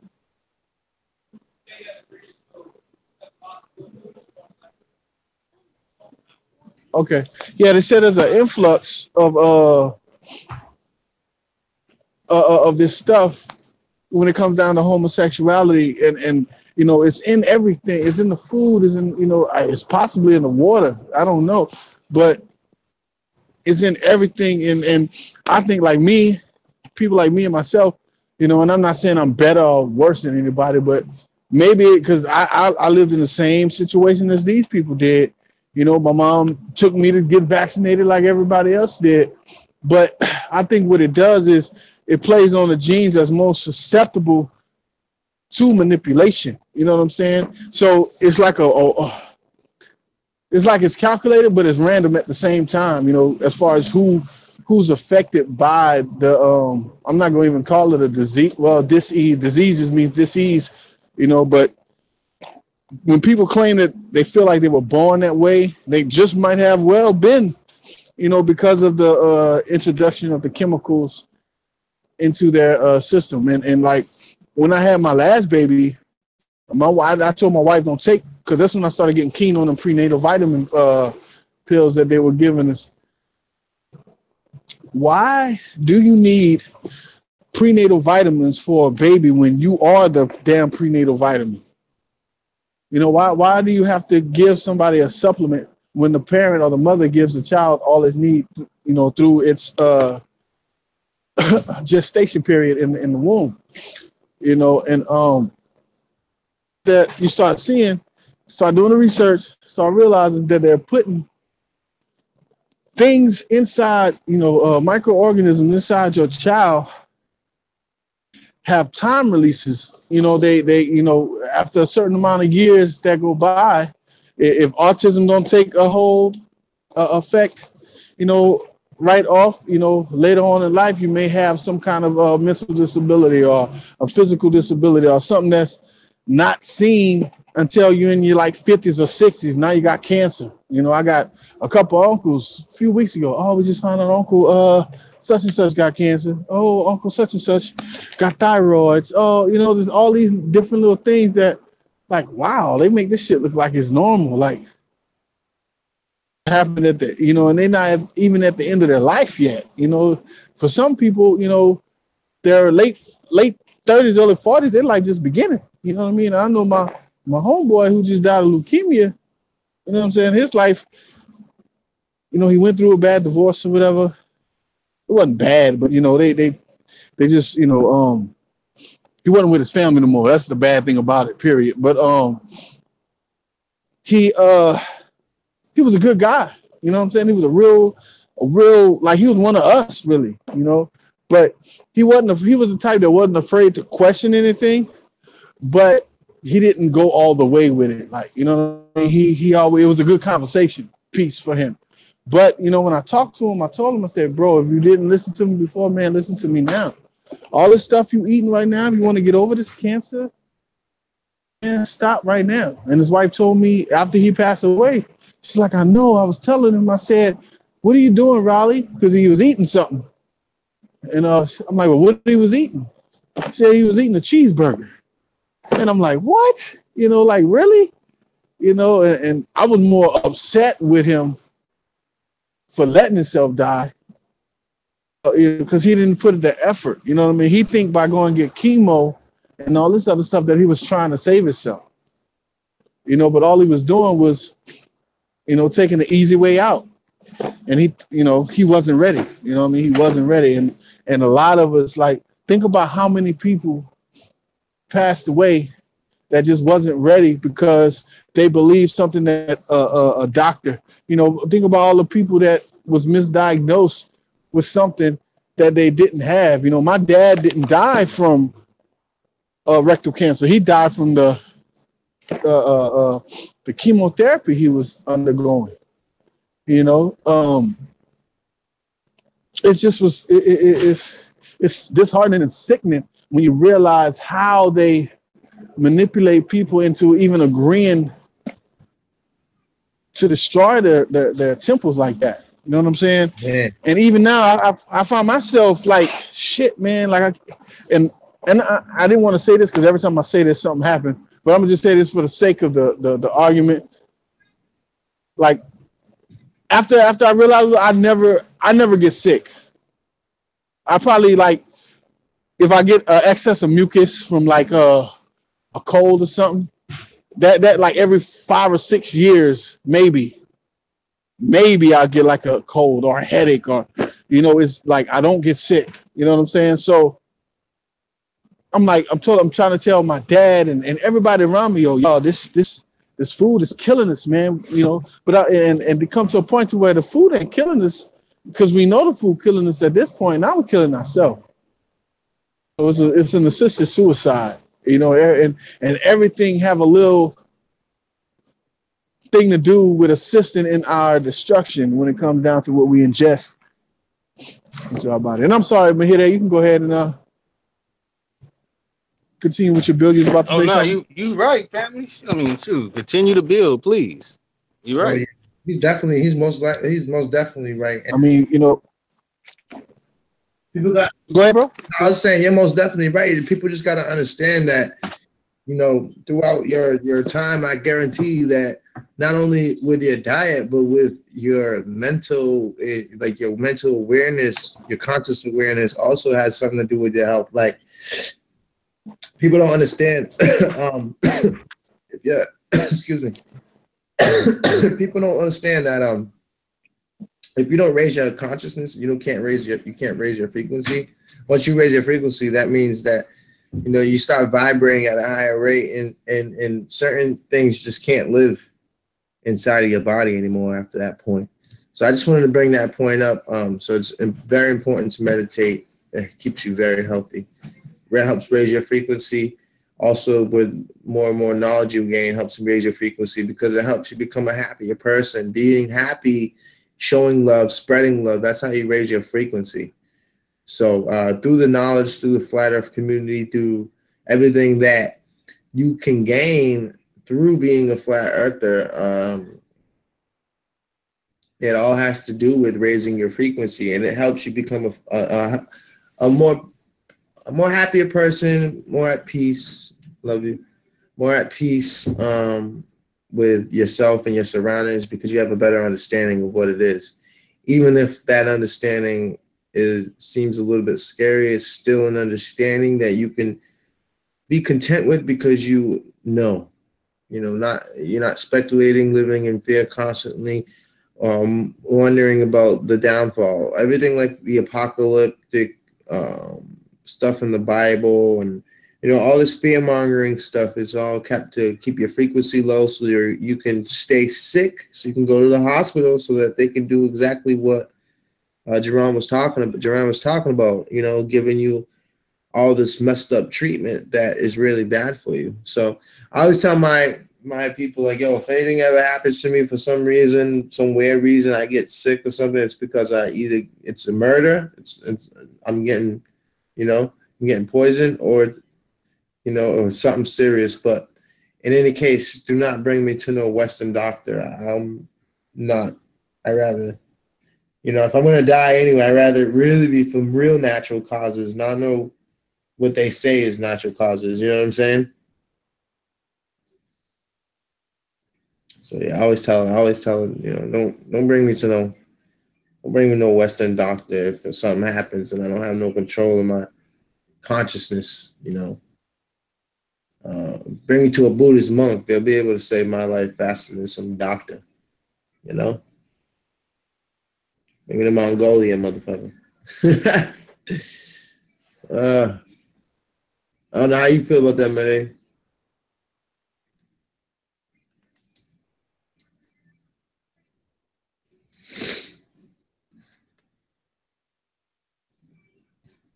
Yeah, I know. I don't want to get cut on. You know what I mean? For the sake of so-called saving my life. I want to. I'd rather take naturopathic methods, sustain myself. You know what I mean? And like I said, my wife looked at it as she thought I was panicking whenever I said, you know what, babe, I think I'm I'm going back to, because this is crazy. I'm not getting sick, and I can't have y'all grow up without our children grow up without me around, or you for that matter. And she was like, "Oh, here we go. Don't make me do it." I'm like, I can't make you do anything you don't want to do, baby. But at the same time, I got to do what I got to do. You know what I mean? And she's not against it. But one thing she did say, she said this, when Master Peace was talking about that enema, and especially around here in the South, we really don't go with that like playing around that area. You feel what I'm saying? So I'm like, well, shit, man, I'm gonna have to go and do it. And she was like, well, you know what, Jerry? When you do that, let me know. I'm gonna do it too. You know what I mean? So it's always a step, and that's what it come down to with people. You can't just talk to people, man. You got to show and prove them, because if you don't show and prove to them what you're doing, that you really wholeheartedly follow what you or practice what you preach, should I say? You know what I mean? They're not gonna look at you if you don't follow what you practice what you preach. They're not gonna listen to what you say. So I try to practice that shit, man, and put it into action. You know what I mean? So when we start doing that, people they're gonna have no choice but to walk with us. Or be, either you force, either walk with us or get left behind, basically. You know what I mean? In this craziness, because like the longer it's like this, the longer you wait to heal yourself, the longer it'll take for you to get better. So the longer we take to get this show on the road, the harder it'll be to not only convince people of what we're doing is correct, but for us to even mobilize in a way to be able to show the people. Because they like we talk, and here's the thing, we talk on the Build every day, for the last couple of days, you know what I'm saying? But these people have been dealing with each other for thousands of years. No sleep. It seemed like, every day is a mission. Every second we got to be as meticulous as them when it comes down to strategy. You know what I'm saying? Because they I can't even express how they have us in the chokehold. They really do. You know what I'm saying? I can't say that they don't. As far as a group of people, you know what I mean? We bound to the beast right now, but you know, we at least we're on top of the beast. We're not in that mug, you know what I mean? There's a way out. You know, we can jump off of it if we choose so. So we just gotta get that fear. Like I said, those dreams, man, and dreams tell you a lot of things. And whenever you fear in the dream, all the fun stop. You know what I mean? So we living in this world right now in fear, whether you think you're happy or not. You're afraid if you don't go to work, your light's gonna get cut off. You're afraid if you don't pay your insurance, they're gonna come take your car. If you don't pay your car note, they're gonna come take it. You know, either way, you're afraid that, you know, if you don't believe what your family believe, that you're gonna be disowned. You know what I'm saying? You're afraid to be yourself. We're afraid to live in the moment. You know what I mean? We look to a future that don't exist, man. You know, all we got is right now. That's it. You know, and what we do it right now will determine a particular future. You know, because the future, you know, and I'm gonna go to say that the past isn't set in stone either. You know what I'm saying? Because the way they did with the history, we don't know what the hell they're talking about. So the past isn't set in stone. The future isn't set in stone. All we have is right now. And when we move in the now, we know what's going on because everything is current. Nothing is, we don't have to go back and look at nothing. We already got it right here, right now. You know, and if you keep it in that perspective, you know, nobody can ever dupe us. And they keep their system in the now. And we the only ones that think, you know, back or progressively. And when I say progressively, I don't mean in a way to where, you know, we not making strides. I'm talking about like, you know, we not moving in a manner to where they can't stop us. You know what I mean? Because at this point in time, they could, you know, I can't even front and say they can't, but they can't. Because we at that place, like Brother Mahide said the other day, it's the early stages of what we're trying to accomplish. The feeling is there, but the sentiment is it possible to overthrow something that's been around for a long time with the people we have now? And like I said yesterday, I seen a lot of people join panels and subscribe to different channels. But I'm thinking too, are some of those people that are subscribing, did they hear something that caught their ear and then everything else they threw out? You know what I mean? Like I said, it was a good discussion at the time, you know. So we have to realistically look at how we're going to go about not only with the music and the things of that nature, but as far as community work. You know what I'm saying? Going into the community, you know, really what I think we need to do, you know, and it may sound cliche, bro, but I think we need to, me personally, I think I need to save some money on the side, you know, even if it's a $2-3 a day or whatever, you know, get a ticket or something, you know, a bus ticket, plane ticket, however it is, you know, and we meet up and we put our, not just ideas, but our, everything is idea. Put our ideas together and not just put it on paper. We can actually get a blueprint on, you know, on the direction we want to go moving forward. Because like me, they said, this is the time to mobilize, you know, and we can say certain things as far as our expressions here on this panel, but we know we got ears everywhere when it comes down to the actual, like you were saying the other day, and I keep saying because it's all relevant. Whenever they announce on the news, hey, North Korea is testing missiles, we're going to go over there and bomb the shit out of them. So you don't think that North Korea don't have television to, and they can see that you're saying that you're going to go bomb them. So you don't think they're going to prepare if it's even real at all?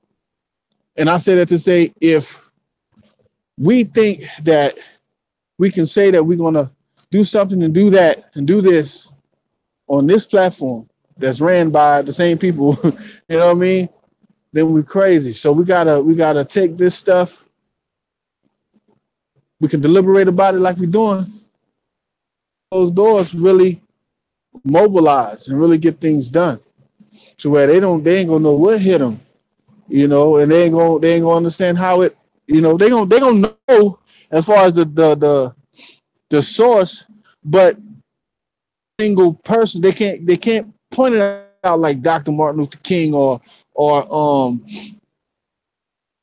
Malcolm X. You know, they can't point them out because there will be no head. You can't kill something. You can't cut off a head that don't exist. If everybody, you know, if a school of fish come together and you think if an animal, the way animals see some of them, you group up together that much, you know, they'll take a bite out of one fish, you know what I mean? But the rest of them still there, you know what I mean? So with our mentality, they bit off one fish, and instead of the rest of the fish staying together as a group, like they do in nature, we split off into, you know, many different directions, and it stifled whatever movement those brothers was trying to achieve when it came down to bringing people together, or like Malcolm wanted to do, bring people back separate, you know, because one thing they knew that with Martin Luther King's design, if we come together in the way that we want to come together, you know what I mean, it won't be beneficial. And if we come together the way Malcolm come together, it still wouldn't be beneficial because it'll be a lot of murder, and a lot of killing, and a lot of spitefulness against each other. You know, oh, you did this to my people. Oh, you did this to my people. And Malcolm and Martin like, oh, can we get along? You know, let's do this. Let's, you know, white brother, black brother, yellow brother, all these fake ass colors, you know, let's all do this together.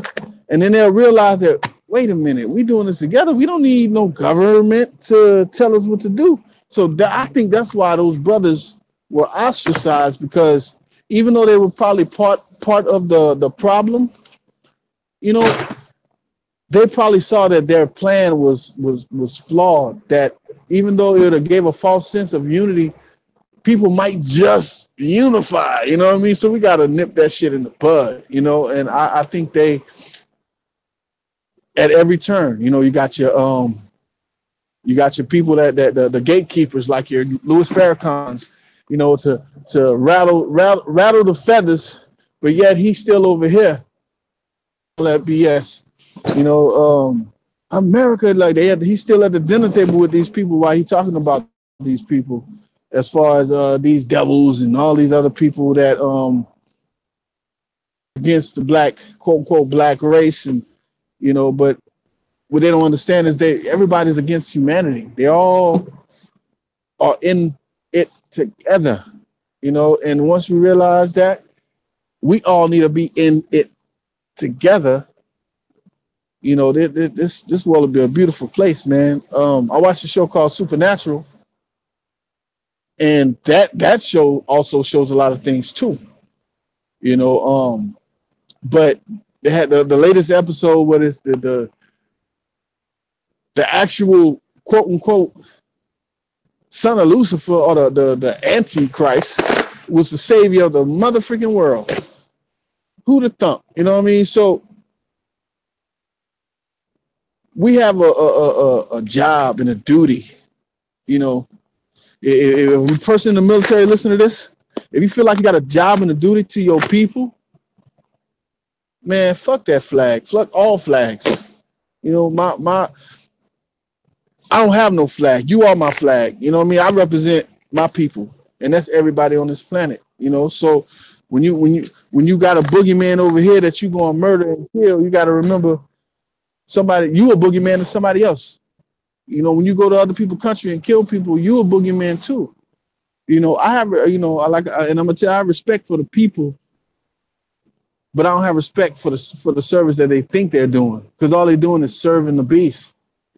you know, with many heads, you know, and it's time to put an end to that shit, man. Y'all need to wake up. It's, you know, forget it. Well, I don't even know what year it is. It ain't no 2018. I don't know when it is, but we here today, and we can make a difference while we're here.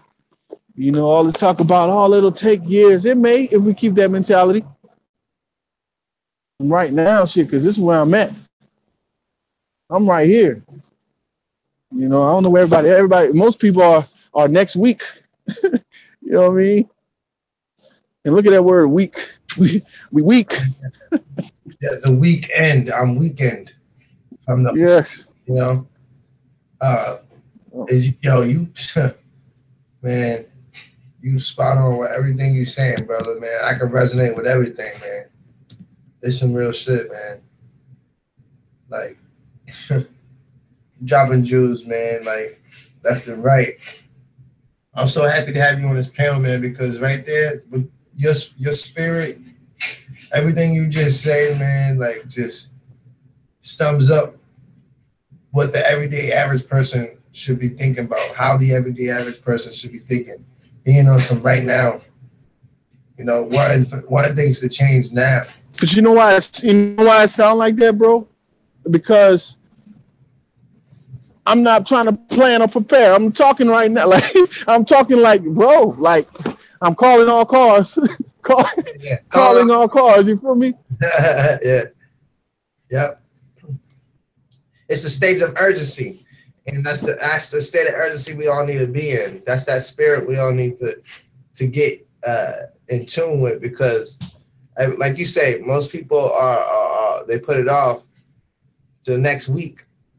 And next week turns into 2 weeks, 2 weeks turn into 4 weeks turn into 2 years, you know.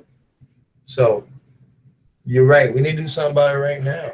You know, we need to, but that's what these live broadcasts are about, you know, trying to do something about it right now. So, and that's the reason why I don't want to accept any donations here on this channel. And let me say something, man. I've been saying this left and right, but I haven't mentioned something else, man. 1 second. Give me a second real quick. Hold on.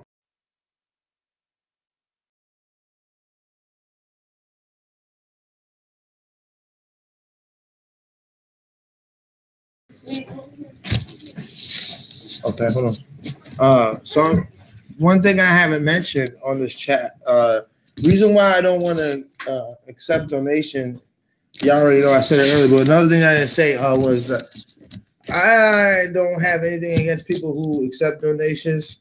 You know, I don't have anybody who has super chat set up. I don't have anything against y'all. My personal mission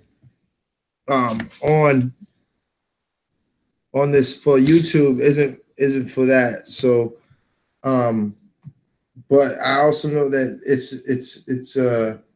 it's something that you can do on YouTube. You know, it's something that's accepted, and anybody who donates is obviously donating for a good cause. You know what I'm saying? So I'm not trying to, like, you know, rain on nobody's parade or knock anyone's, you know, or knock anyone for what they're doing or whatever, or judge anybody. Never that. You know, I just want to put that out there, a little disclaimer, because I understand that it could be misunderstood. So just to let y'all know, man, you know, you guys, anybody who, you know, follows channels that make donations and they make donations and shit, like, don't feel guilty. Make as many donations to them as you can. You know, they need it. You know what I mean? Like, I only want in return for your subscription, I only want for you guys to, like, you know, share the page and get things coming out there. I'm gonna eat out there. I'm just wrapping up here. I just want you guys to share as much as possible, you know, like the videos and get the word out, get the message out there, because that's what the Build's about, for different people to come on this platform and speak truth. And people do this out of the people do this out of the kindness of their heart, and they dedicate hours of time to this, you know, and that's hours they can't never get back. So I'm not gonna charge them, you know, in a sense, You know, I just can't do it, and I feel like the whole point of us having these conversations in the first place is to get people to one day not ever need money in the first place, to get rid of this whole system the way it is. So I'm going to use this platform, obviously, but I'm not going to allow the system to benefit financially and keep things going that way. Like, only way I would accept donations if it comes through via material. Like, you know, say if you were, you know, get somebody on the panel a shirt or something, like, to advertise on the, like, if you guys want to, if the channel ever does get big, like, and people want to advertise like whatever they got, products or whatever, I'll do that for free, you know. So you want to send panelist shirts to wear while we're here on the chat, you know, that's fine. Hats while we're in the chat, that's fine. You know, to promote your business, I don't care, you know. As long as you're for that truth, you know. That's it. That's all I ask. So I'm gonna just got some food, you know. I'm gonna go eat. Maybe I'll stream a little bit later on. But yeah, man, this build. Yeah, see. Yes, it's crying. My mom's doing. Mom. She got her. All right, see everybody? She's good. All right. So, yeah. Thank you, everybody. I'm going to get out of here and go tend to my family and chill with them, eat some food, relax. All right. All right, bro. Jerry, man. Have a good one. It was good. Say it again. I love you, man. And be easy, man. Be safe out there. It's always a pleasure having you. You already know. Love you too, bro. If I come on later on, I'll definitely send you a link. Kool-Aid, man. Y'all and to everybody out there, man. Love y'all. Y'all. Just try to love each other a little bit more, man. That's all we need. Peace.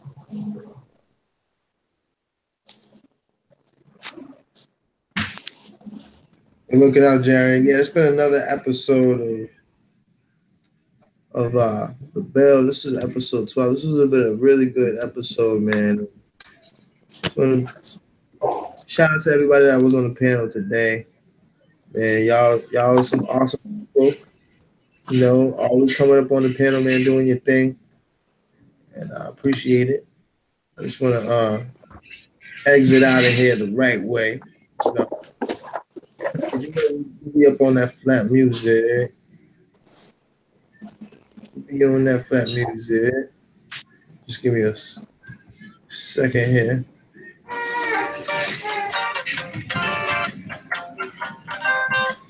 Darian!